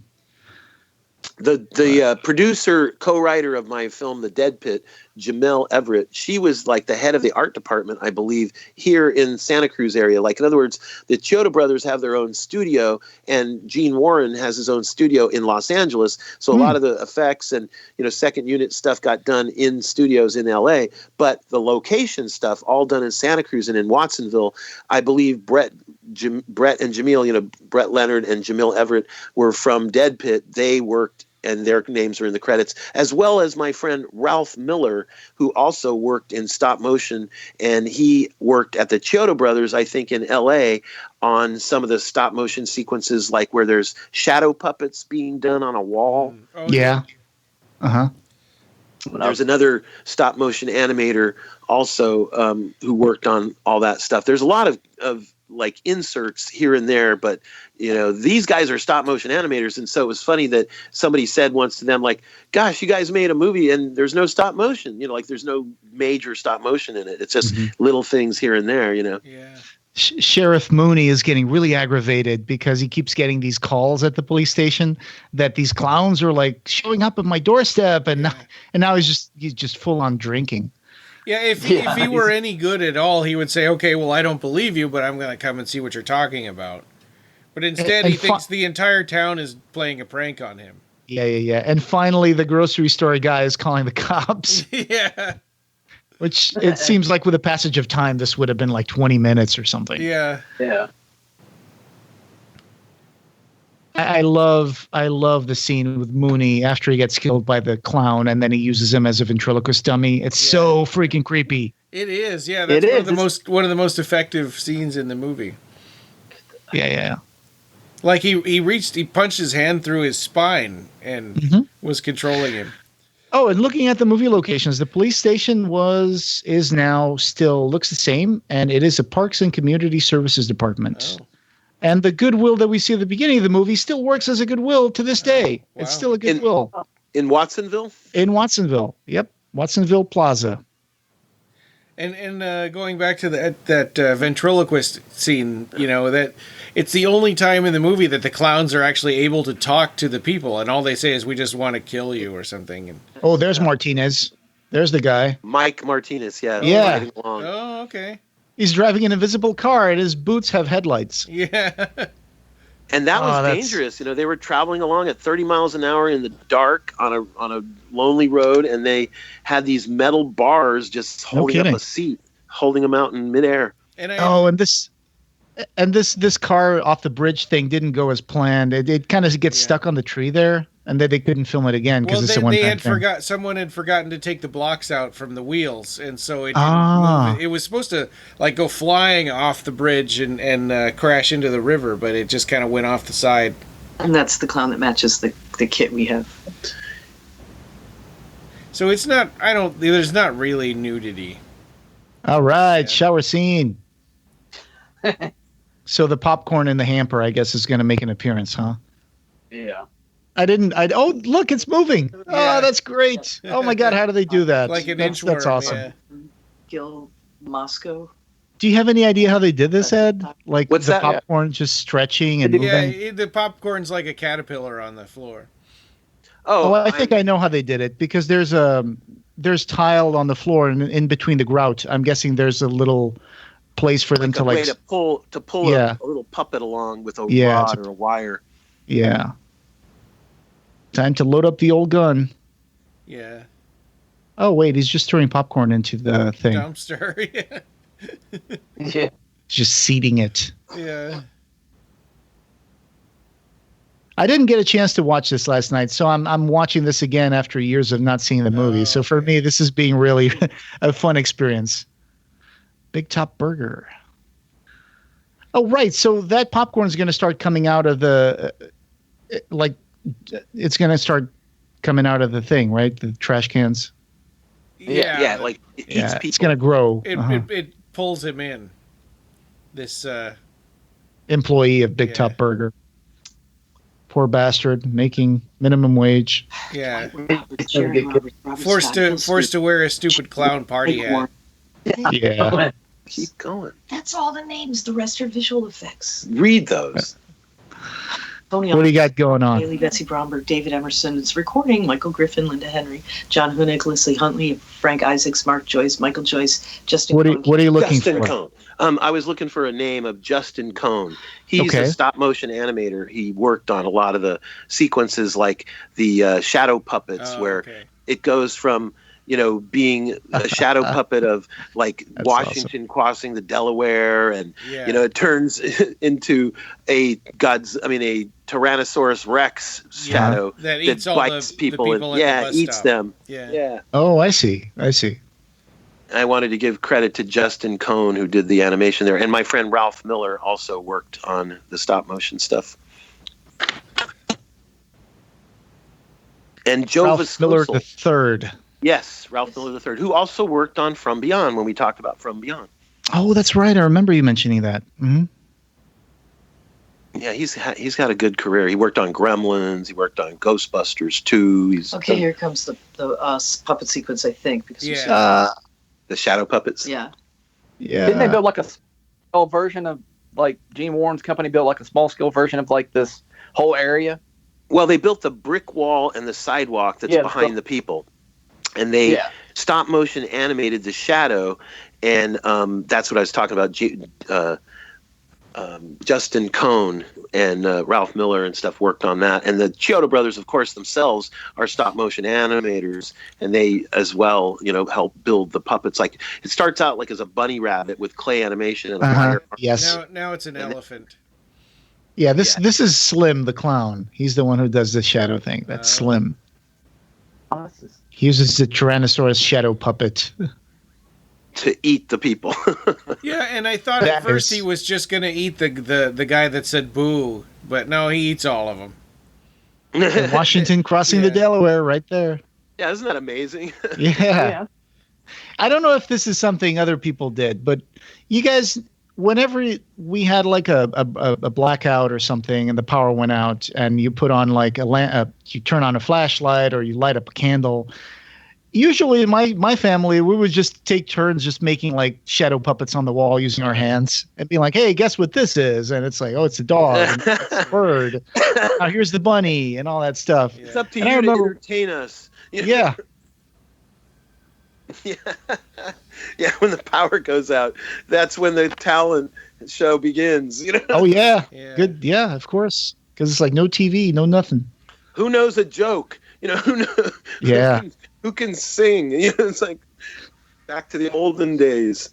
Or you can call your friend because the phone still works. When the clown just jumped up in the air to avoid the car, it made the $6 Million Man sound. And that clown jumping up in the air, that was a stop motion. A rear projection shot. Wasn't it? Yeah, they made a little stop motion version of the clown just for the animation of him jumping and floating. Oh, wow. So the guys are looking for. But in comparison, these guys being stop motion guys, there's very little, visual and stop motion effects. Some, but not as much as you might think. You might think that because they love Harryhausen, that the monster would be the main focus. There'd be like a giant monster throughout the movie or something. But nope, it's humans in suits. Yeah. Mooney doesn't believe his own deputy. He's like, oh, no, he's in on it, too. Yeah, because he's young. He's a young man. Well, so and therefore at this he's point, suspect. Mooney's also pretty drunk. And Yeah. clearly, it's a town that only has 2 cops in the whole station. Yeah. I don't know what happened to the rest, but it kind of shows the budget of the movie shows up a little bit in the sense that it's got these like small tableaus and there's not a lot of people and extras, but it kind of gives it like more of a feeling like, oh yeah, it's late at night and there's not a lot of people around, so it kind of works, right? Yeah. Yeah. I mean, that's the way that a lot of those, like if you watch MST3K, old movies, or if you watch, like black and white movies like Invasion of the Body Snatchers or whatever, it's like they're all like this. The little towns are the lifeblood of America. Right on. It's funny, too, how these, the ice cream truck guys, the Terenzi brothers... Oh, yeah, have they're been- crazy characters. They've been driving around oblivious this whole time, like everybody else is getting murdered and eaten and turned into cotton candy and stuff. These guys have no clue what's going on, even though they've been driving around the town the whole time. Yeah. I know, isn't it crazy that their characters are like, they bring an ice cream truck up to a lover's lane with a couple of fat chicks, to make out with as long as they can have some free ice cream, and then they turn on the loudspeaker and blast everybody up at lover's lane, and they're all like, hey, shut up, get out of here. Yeah, they throw cans and stuff. Yeah. Yeah, all the beer cans come flying, Yep. Hey, they were trying to make some money on the side. Yeah. Right. I like that the guy comes out and like, and you can have our special, the liquor stick, and he starts gyrating his hips. Yeah. Yeah. Yeah, and the girls that are with them are like, what did you bring us up here for? Take us home right now. Yeah. Yeah, one of them's sucking on one of those Ice cream sticks. Yeah. ice creams that's like blue and red and looks like a spaceship. Yeah, missile bar. Yeah. Oh, is that what it's called? Yeah. Missile pop. bar. Yeah. Okay. Yeah. Yeah, like in England, they call them a lolly, an iced lolly. And so, I just think that's such a crazy idea to have these Terenzi brothers. And apparently, I think they're based on real people that the brothers knew as well back in New York and Brooklyn. What I read is that they were an actual comedy team, that they were just a pair of comedians that you could go watch their act in California. Well, I know that one of the guys in the movie, I don't know which one, I think he might be a college student or something, is named Christopher Titus. And if you look him up on the internet, he's a famous comedian now. He even had his own TV show on Fox for a while where, he did like played a character on a TV series, but also he would stop like Jerry Seinfeld used to do originally, where he would have a direct, break the fourth wall and talk directly to the audience and tell jokes and stuff. Wow. Oh my God, you guys, there's a whole Killer Clown wiki on the internet. They have pages for each one of these characters, like Rich Terenzi, Paul Terenzi. Wow. That's nuts. Can you put Wow. that into the show notes also? Yeah, okay. And can you believe they haven't made a sequel with this kind of fan base? Yeah, they're trying, right? They really stretched out the death of this Mooney. I mean, I was thinking that the flower water was going to be acid and melt his face off. But it's like they stretched this out for like 5-10 minutes. Well, he is a great actor, and I think they just didn't want to let him go. Yeah. Great stuff. Yeah, He chews the scenery. He's great. Even after he's No. dead, he gets to keep on acting. Yeah. Oh, he's gonna one of the- sucker punch him with the thing. Oh no, he's gonna cuff the clown. Yeah.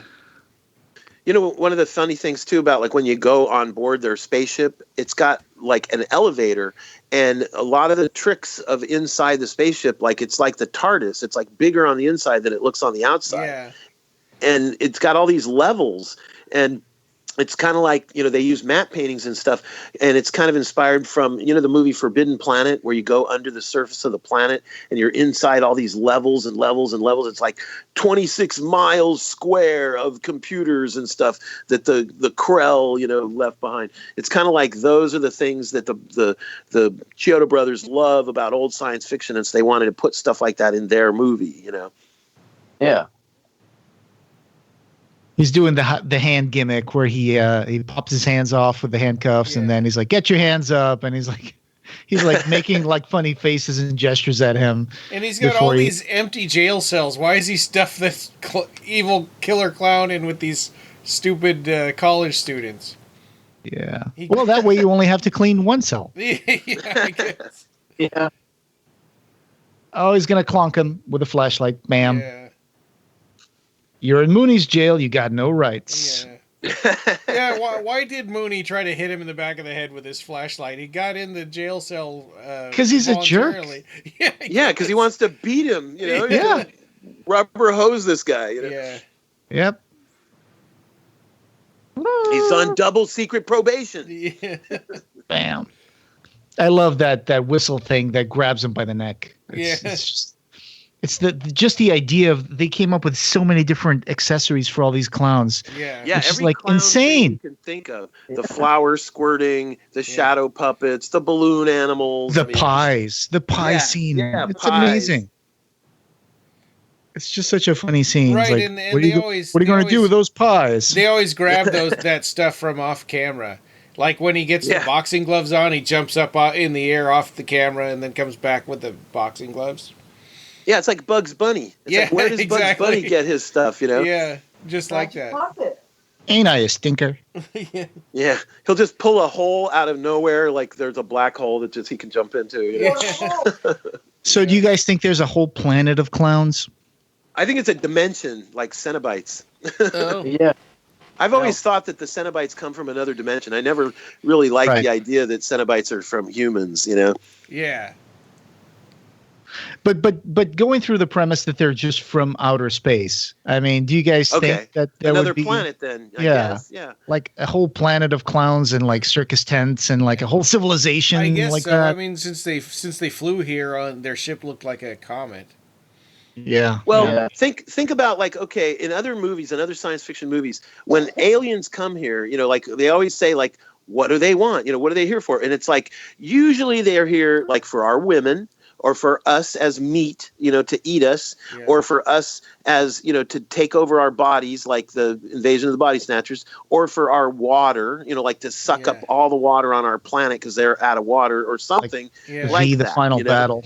Yeah, they want what we have.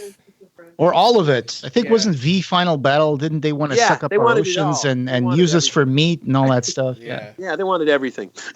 Yeah. They wanted to wear our skins like clothes, you know. Wasn't there a new series of V like after the Yes, there was.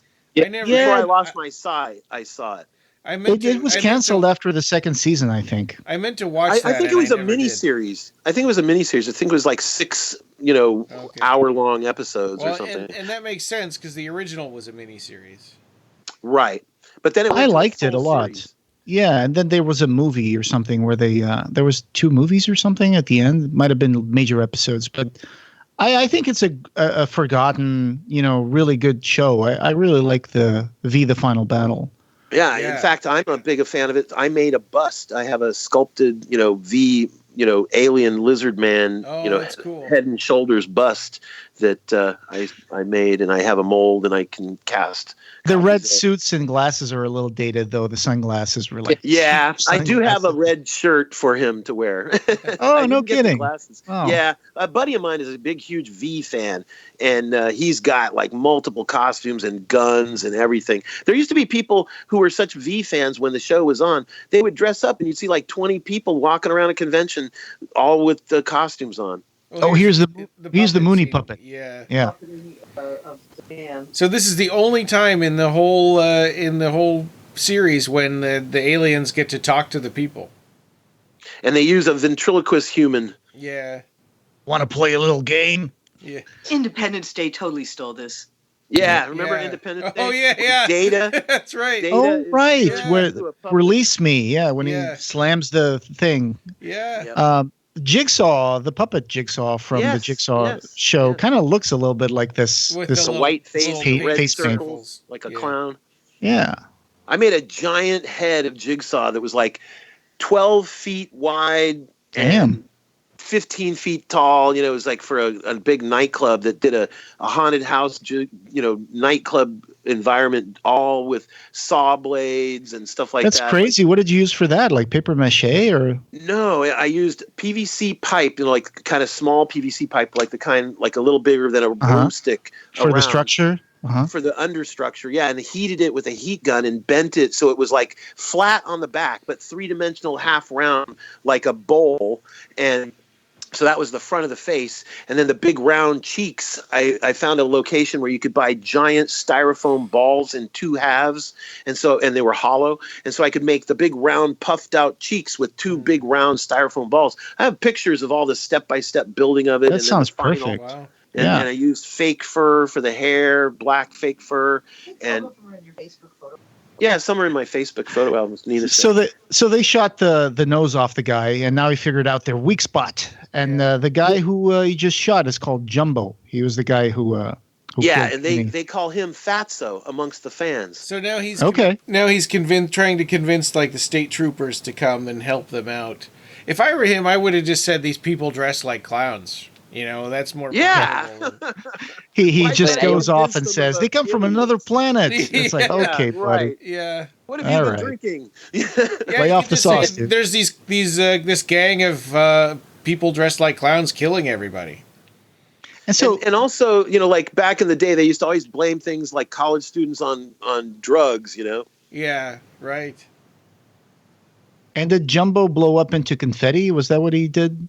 Yeah, he blows up, you know, and so from this point on, you realize like, their nose is the vulnerable spot, you know.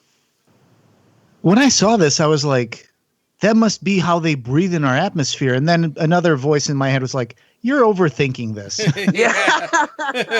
Yeah. That's like the brothers were, you know, being consulted with, I guess, at a certain point by some executive, I believe maybe from MGM or something, because that's who apparently owns the rights now. And they keep talking about that when they're doing the pod, you know, the YouTube video thing where they're talking. And they say that, you know, at the beginning of the movie, they wanted to do that thing where the clown comes coming along in the driving, you know, and it freaks them out, you know. And they said, the guy said, well, how could there be a clown here when the spaceship hasn't landed yet? You know, and the brothers said something like, they're clowns, you know, like, in other words, we don't need to explain that. But yet, because he was, Or it could be a scout. It could be Yeah. a scout. I mean, you know, Yeah, but your see- brain just comes up with all that stuff. Yeah, see, the executive guy wouldn't go for it, you know, so It's like Tom Cruise asking like Tim Burton, how would Edward Exactly. Scissorhands How go does to he the bathroom? Who Yeah, cares? exactly. You Oh, gotta this- just Yeah, this follow it. scene. Yeah, this scene where they come across the clown parade, where they're just like so many visual gags, like loading zone, and all the like cocoons are being put there. And, being loaded. yeah, people throwing out, and this must have been the longest shower scene ever because she's just gotten dressed. In the meantime, they've gone to the woods. They've come back. There've been people, you know, being arrested, gotten out of jail. Yeah. Popcorns become little creature clowns. Yeah. Yeah, the popcorn has become little mouths like piranhas. Yeah, it looks like God. Evil Dead style horror. Okay. They definitely were not in her medicine cabinet. They must have eaten into the walls. Well, they were You know what's weird, they were too? crawling across the floor, so they might have crawled in there. Yeah, yeah. You know what's So- weird too is that this movie takes place all supposedly in one night. Yeah, yeah. So do you think these guys grow into full-fledged clowns, or they're just different creatures? They're like part of the fauna of the clown planet. and The lore. They You're have writing their the lore. and they have their eyes Yeah. closed like they're blind. Yeah. You could come up with a monster manual with the They're lore newborn. of the Right. clowns. Because Right there's there. female Yeah. clowns that are going to show up. Yeah, there for is the- one female, I believe. There's two. Yeah. Or two, yeah. The brothers, the ice cream brothers. What are their names? The Oh, Terenzi. yeah. Yes. And they fall They're- into they're that gonna come ball across- pit, Yeah. They're like, Oh yeah, that they want to get friendly with the female clowns. They never Yeah. explain how they got out of that situation either. Oh, the females? They got kiss marks all over them. I think we Yeah. all know how they got out of that situation. They got lip Interspecies erotica. Yeah. I love that she opens the window to jump, and there's a bunch of little clowns downstairs already ready with like a tiny little, Firemen firemen catching- plastic catching hats things. and a tiny little thing for her to jump on. Like, Right. all right, It's lucky Like for the- her that they didn't just turn her into a cotton candy corpse. yeah, It's like the Put her in circus clowns where they get to the very, very top of the big top and jump down into a bucket, a little tiny bucket. Yeah. That's the crazy part. I've seen this dude that would jump from like 100 feet into like a kiddie pool, inflatable Yeah. kiddie pool, and he just Nuts. belly flops the hell out of that thing, and he survives. Oh. Crazy idiot. Yeah, I know. They just swan dive and then just belly flop on it, and then he comes up and he's talking to the reporter, and you can see his torso is completely red. It's like, oh my god, that must have been painful. Yeah. Crazy stuff. Just like crazy things like happened in the 20s, like when people would climb up The to poles and horses, sit on top yeah. of the poles and be there They for would- like they 2 would- days. They It's would fu- jump off of diving boards with a horse. Oh god. Did you ever hear about that? No, No. did the horse Yeah. survive? I guess. I mean, they did it again and again. You know, they would have these It- ladies on a horseback that would go off diving boards like 50 feet up in the Yeah. air and stuff. If not, they would supply the glue factory back. Yeah. It's like the Prestige where you have to kill the brother. Oh, Jesus, yeah. If you go on IMDb and read all the gaffes in this movie, it's like some of them are like, come on, who cares? Like one of them was exactly. the balloon with the lady, with the girl in it was different Debbie. sizes. With Debbie was different sizes depending on what shot it was in. Like, come on, do we care about that? That's like King Kong, the original King Kong. They complain about like how he's big in one scene and then he's a little smaller in another scene. And then, he like that too. It's like, who cares? Yeah. So who saw this movie in the theater and who saw it on TV? I saw it in the theater. I saw it on TV. I bought the DVD. I've only seen it like the first time like 3 years ago when we started talking about A to Z of horror.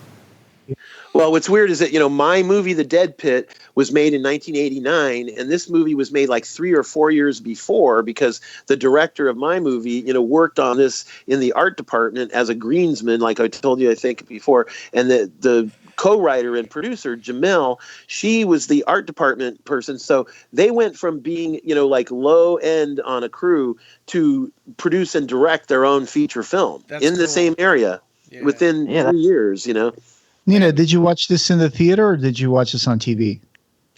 Oh gosh, I probably saw it in the theater. There you go. Yeah. I saw it on TV late night. When was this? Maybe like in the early 90s. And I was just sitting in the living room by myself, flipping through the channels. And I saw this one. I was like, oh, I'll watch it. And it was the weirdest experience. It was like 1 a.m. and I saw this late at night. And I was like, this is a cool flick to watch at night by yourself. This poor security guard, all he wants to do is eat his bologna sandwich. What are you guys going to do with those pies? Yeah, what are you going to do with those pies, boys? What do you think? This is like a Three Stooges scene, Yeah, where they're just coming out of the tiny little car, and there's all these clowns keep coming out of the car. I love that too. Yeah, the clown car, the tiny little car that has hundreds of clowns in it. I like how Tiny is pointing at his pie, just in case you didn't notice that they're holding pies. Yeah. Yep. Hey, pay attention. Mac. Looks like one of them's a cherry pie and lots of cream custard. And I'm going to guess that stuff just it was probably a lot of shaving cream on those things. Well, one of the things I found out was that they had to make straps on the backs of the pie plates, like the aluminum pie plates. They had to put little straps on them so that when they go to throw them, the pie plate stays with your hand. Right. And the contents goes flying. Yeah. Oh, so he wouldn't get hit by a bunch of pie pans. And it looks like that dissolved them, right? They're like acid pies or something. Yeah. And here's a little cherry on top by the little tiny dude. It's like, that's better. Yeah, I love the cherry on top thing because in the past, Nina reminded me I made a giant ice cream sundae for a business one time. And I made this really nice, shiny ice cream with a big cherry, that was on top. And the cherry was like the size of a watermelon. And the Terenzi brothers are all laughing at this pie on the ground and acting like they're going to eat it, and like, there's this melted skeleton. Yeah, everybody eats pie off the ground, don't you? So Rob, gum on the sidewalk. They just wander through their life, and they're so oblivious. So Rob, you got the DVD. Do you have any collectibles about this? Do you know any collectibles about the Killer Klowns, like action figures or anything? No, I've never got into into it that much. Got it. Yeah. I know they've made toys from this, haven't they? Yeah. That's the Funko Pop. Yeah. There's Funko Pops. And I guess there's been a rebirth of this because of like Pennywise and It. Now the Funko Pops are probably like, let's get more clowns to put into our little Funko Pop series. And I think clowns have always had a popularity and a resurgence, like ever since the early 90s. When we were making Cenobium, we would have all kinds of fans that we would see at conventions that would show us their Hellraiser tattoos, but they invariably would also somewhere on their body might have a killer clown tattoo, whether it was from the movie or just some evil clown. Clowns in general became super popular. One of our cover artists, Chad Savage, became really good at doing ugly monster killer clown, designs that weren't from this movie, just creepy clowns, I like their attempt here. They're inside the fun house and they're looking at the dinosaurs painted on the walls, and they're like, maybe our idea of clowns comes from the early Ancient visitors astronauts. yeah. Yeah. And then the guy says, "How come they aren't funny?" How come they aren't funny? Yeah. They think they're funny. That's what Nina put in her little Hellraiser, Papa George and Ducky film was, I have a resin killer clown bust, and she put it in there and she made her character go, that's not even funny. This is totally a set. You can totally tell. Oh yeah. They just have the black background, so you don't notice the lack of depth, and just giant blocks of, I don't know if that's foam or wood. That's probably wood. Looks like plywood. Yeah. painted. Yeah, the interior of the spaceship was plywood panels, painted the different striped colors and stuff. And the dry ice just gives it that alien feel, which they did again for Predator 2 when Danny Glover. Yeah, on the inside of the ship at the end. Yeah.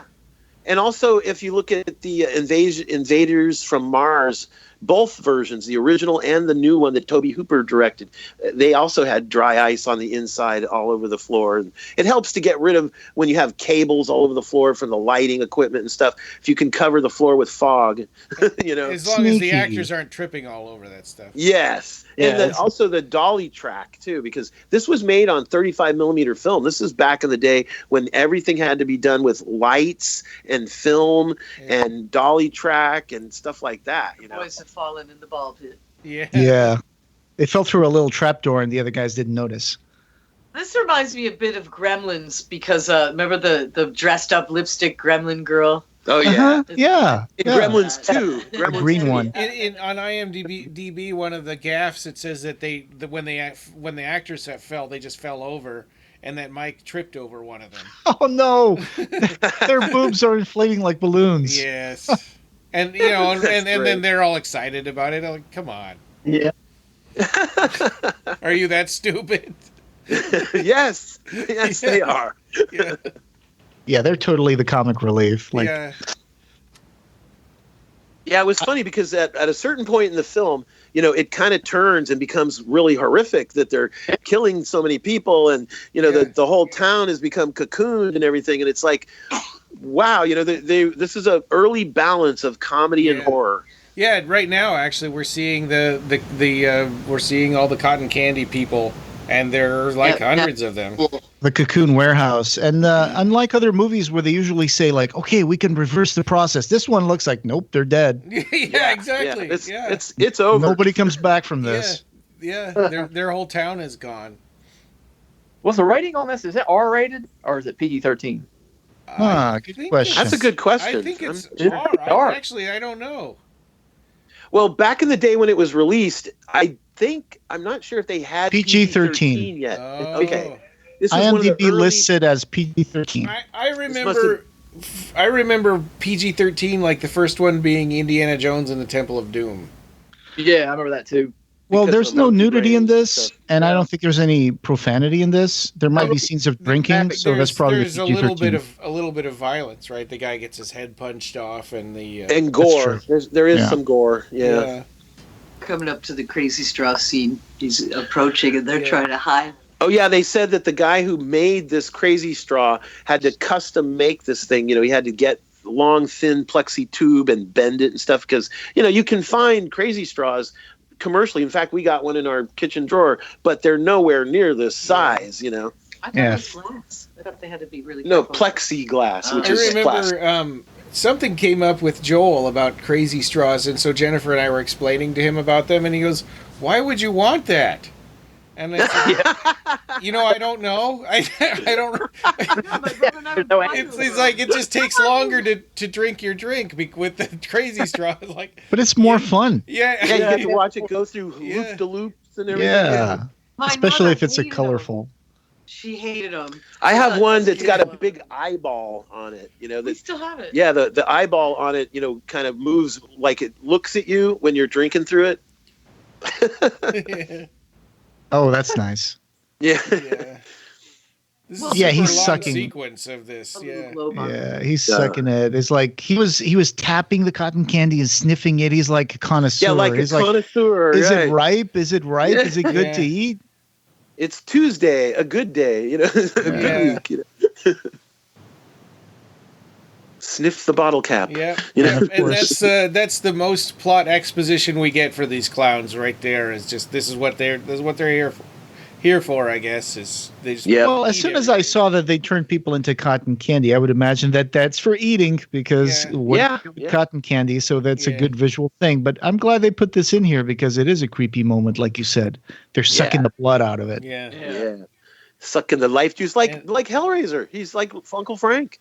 Yep. Sticking the fingers in the back of your neck. Yeah. So here, when he gets out his gun and shoots the balloon, I thought he was going to get a knife. I mean, why not use a knife? Why do you have to fire a gun into the balloon? Do cops carry knives? Well, I That's- would think I- so. Not all. Yeah. He's got this big utility belt with all this stuff on it. You'd think That's he'd true. have some kind of a knife on there. Yeah, something to cut. Yeah. Yeah. Yeah, but why bring a knife to a gunfight? So it looks like they would also collect people to take them to their planet or something. Yeah, maybe. Yeah, for storage for food. Yeah. Yeah. They fill Or up maybe the- it was a thing like when sailors put live turtles in the hull of their boat, so Exactly. they keep them living, fresh. Living food for freshness on the trip back. I just creeped myself out a little bit. Yeah. Yeah. And you got to keep a male and a female for a herd breeding stock for later. Oh God, yeah. To serve man, it's a cookbook. yeah. How to cook for 40 people. Yeah. That's an old Simpsons gag. Yeah. Yeah. How to cook for 40. Yeah. That's the guy who played Jaws, right, in the Twilight Zone episode. The guy who played the to serve man. The Ketamite, yes. Yeah, He yeah. played the Ketamite. You know, they even made a doll, a figure from Sideshow Collectibles you could get of that character. No kidding. Wow. Yeah. With a big head. Yeah, and funny because they also made the Bond villain of him as well. You could get Jaws with the teeth, and you could get the Ketamite, who was played by him too. This looks like such a fun spaceship. I mean, they're just going down the old firehouse rail pole. Yeah. And I can't think of anybody who didn't want to do this at some point in their childhood. Fall Go down the pole, yeah. down a pole like that, you know. Hey, yeah. you know. Well, yeah, Batman totally made us want to do Oh, that. totally, Yeah. Batman. Yeah. Yeah, you know what? You can change your clothes with that. Atomic Batman- batteries to power. Batman supposedly even had a going up end on the pole. Like, in other words, you could get at the bottom, and there was like a rocket thing that would shoot you back up that's the pole. right. Yeah. But Or, you know, when you see those wacky like videos on YouTube of like, look at this house, and instead of having like stairs that go all the way down to the bottom floor, there's like a magic slide that you just slide down. It's funny they can even use sound design just to make those little balloons like living things when they're punching them. They're like, oh yeah, the guy who did the music, I believe he also helped with the voices of the clowns. This weird sound effects.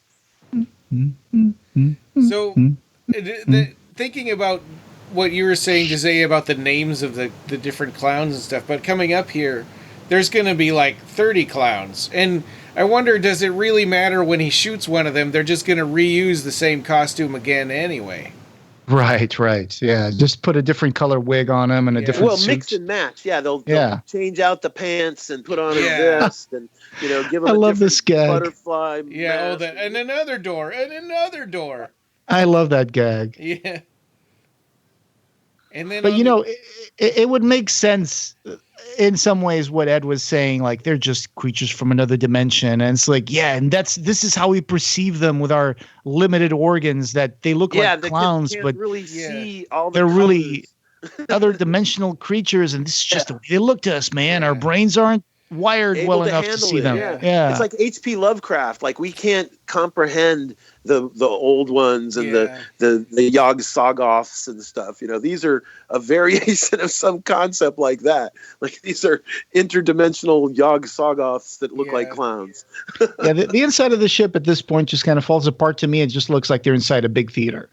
That's what I get from this. Yeah. It just doesn't look like a spaceship anymore. There's no tunnels, no nothing. There's just these It looks like No okay, budget. they're on a stage. They're on a sound stage. That's just what it is. It's where the budget starts to show, unfortunately. All this was But- shot at Gene. So they're getting up on top of the Oh, platform, and the clowns are surrounding them. Yeah. What's that? What's that, Rob? This all was shot at Gene Warren's studio, I believe. Yeah, well, what they're talking about is that Gene Warren's camera equipment could do high-speed photography, and he had the ability to know what lenses to change so that they could make, even though they weren't that far away, make it look like they were really high up, like really far away and stuff, because he knew how to do, shots with different lenses and special effects, with perspective shots and things. He was a genius at that. So here he said, "I am the great and powerful JoJo," and later they called the boss JoJo, right? So how did the Terenzi brothers know that JoJo was like their Clownzilla thing? The ladies must have kissed and told. I guess. Oh. Yeah, I guess so. That's a good point. That's a great Well, point. well, JoJo is on the side of the ice cream car, and the JoJo is an unofficial torn name up. for the Clownzilla. Yeah. Yeah, those female clowns must have tore him up. Yeah. Yeah, all the kissy marks. And that's it's kind of like when Mooney got killed, and then instead of showing us blood or dragging the body or whatever, they just put these decals, red big clown shoe decals all over the station. And at first you don't understand what it is, and then you realize, oh, they're supposed to be bloody footprints. Yeah. That's great. But you know what the trick of that too is that, like, how in like cartoons and stuff, like a Bugs Bunny cartoon where Elmer Fudd is following the rabbit tracks, footprints, and he goes walking, following footprints, and then they go up the wall, and then they go across the ceiling, and Elmer Fudd is following up atop the wall and across the ceiling, and then he realizes, hey, I'm defying gravity, and then he falls down. Yeah. Or when cartoons, they draw a hole in the ground and then someone falls into it. And it's kind of like the Dungeons and Dragons portable hole, right, Brian? Exactly. That's where they get the concept from. Yeah. And in this movie, with the footprints, I remember the brothers were saying on that talk that they wanted to make them, instead of black, wanted to make them bright colors, like clowns. This is a little bit of a cheat here that the back end of that truck blew up with them in it. And the front end explodes too. Yeah. Yeah, and then they're going to be like, Totally. "Oh yeah, we just hid in the ice cream freezer." Yeah. Yeah. But the guy picking up that thing wasn't small. That thing is pretty big. Yeah. The truck, the model for it. Yeah, the model of the truck is about 3 feet, It is pretty big. It was a really good effect. See, that's the secret of working with Gene Warren. Actually, he was a neighbor of these guys. These guys lived like right next door to each other. And so, they had worked with him before, and they said, help us, to do these shots and stuff. And he was revealing that when it comes to miniatures, and I know this because of my own Dead Pit film with miniatures, when it comes to miniatures, you want to make sure that the model is big enough so that it doesn't look like a model, I would love to see a crossover between Critters and Killer Clowns. That would be cool. Yeah. Another weird thing with this is that, when they all escape at the end, they're in the clown car. It's like the clown car was parked outside. In Critters, there's also a giant critter at the end, right? Yeah. All critters together. That was Critters 2 had the critter ball that turned into I think. Yeah. It's been a long time since I saw it. I think there's like 4 or 5 Critters movies. Yeah. Dang, I'm missing out. Mick Garris directed Critters 2. Right. And All right. the thing about the clowns is that even now, they're trying to make a sequel, like you were saying. And I believe that the brothers are saying is that if people want to see a sequel, to push MGM, contact MGM and try and get the sequel because they own the rights. But I was wonder if at 35, like just like with Clive, maybe they'll get the rights back. I wonder what their deal was. Yeah. Yeah, nobody's made or done anything with them since then. It's a good point. It's approaching 35 years, probably in I wonder if they have 2022. a similar. I wonder if they signed any sort of similar contract, or maybe they just sold all the rights into perpetuity and they'll never get them back. It says right here in the Wikipedia page, it says, legacy and canceled sequel. The Chiodo brothers plan on creating a sequel to the film with the initial release date being scheduled for 2012, though it has since been postponed. Of course, it's 2012. And then it says, in 2012, Grant Kramer, who starred in the original film, revealed that his character would make a return as a town drunk whom nobody believes. His character would serve as a mentor to young street performers who must fight the killer clowns when they return. He described his character as somewhere between the energy of Chris Christopherson's character in Blade and Christopher Lloyd's character in Back to the Future. That's quite a mix. Wow. What an like interesting that idea. Yeah. Yeah. It would take go place back to Santa Cruz area to film and stuff. Probably. It says with production would take place over 30 years after the release of the original film. It says the time frame between films will be credited as the longest gap ever in the release of films in a horror comedy series. And why would these guys take the time to eat popsicles right now? Because they got an ice cream truck that exploded. Yeah. They got ice cream raining from the Got to sky. eat that before it melts, Ryan. Yeah. Right. And it looks like they tried to make a TV show. It says Stephen Chiodo stated in March 2016 that right now we're currently pursuing a long arch series for cable. We wondered, should we do a sequel to the first one or we do a remake? We came up with a requel. It's a sequel and a remake. We've been developing this for a while, a trilogy in 4 parts, and it really follows the continuing adventures of new people who are experiencing this phenomena of a clown invasion. And once in a while, you see some of the old guys pop up and hear their stories. It's fucking great. Well, I would love to see sounds that, like yeah. it's just a sequel, then, not a. I don't know what requel is, but. Yeah, Well, it's kind of a reimagining of the concept, mixing in, the fact that there'd be new actors, new. Because the young sequel people. would be in 2012, and then this was an interview in 2016. I guess at that point they were just juggling around ideas for this. Juggalo. Yeah. I think it's because also the world of the Netflix and the streaming shows like Game of Thrones and stuff like that has changed the landscape of the entertainment industry, and they now know that you can get away with nudity and violence and gore on the cable shows, on the Netflix type shows. So the proposed title for the sequel was going to be The Return of the Killer Clowns from Outer Space in 3D.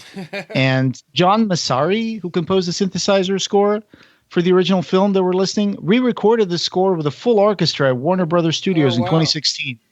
So I wonder if that was released. I need to look into that.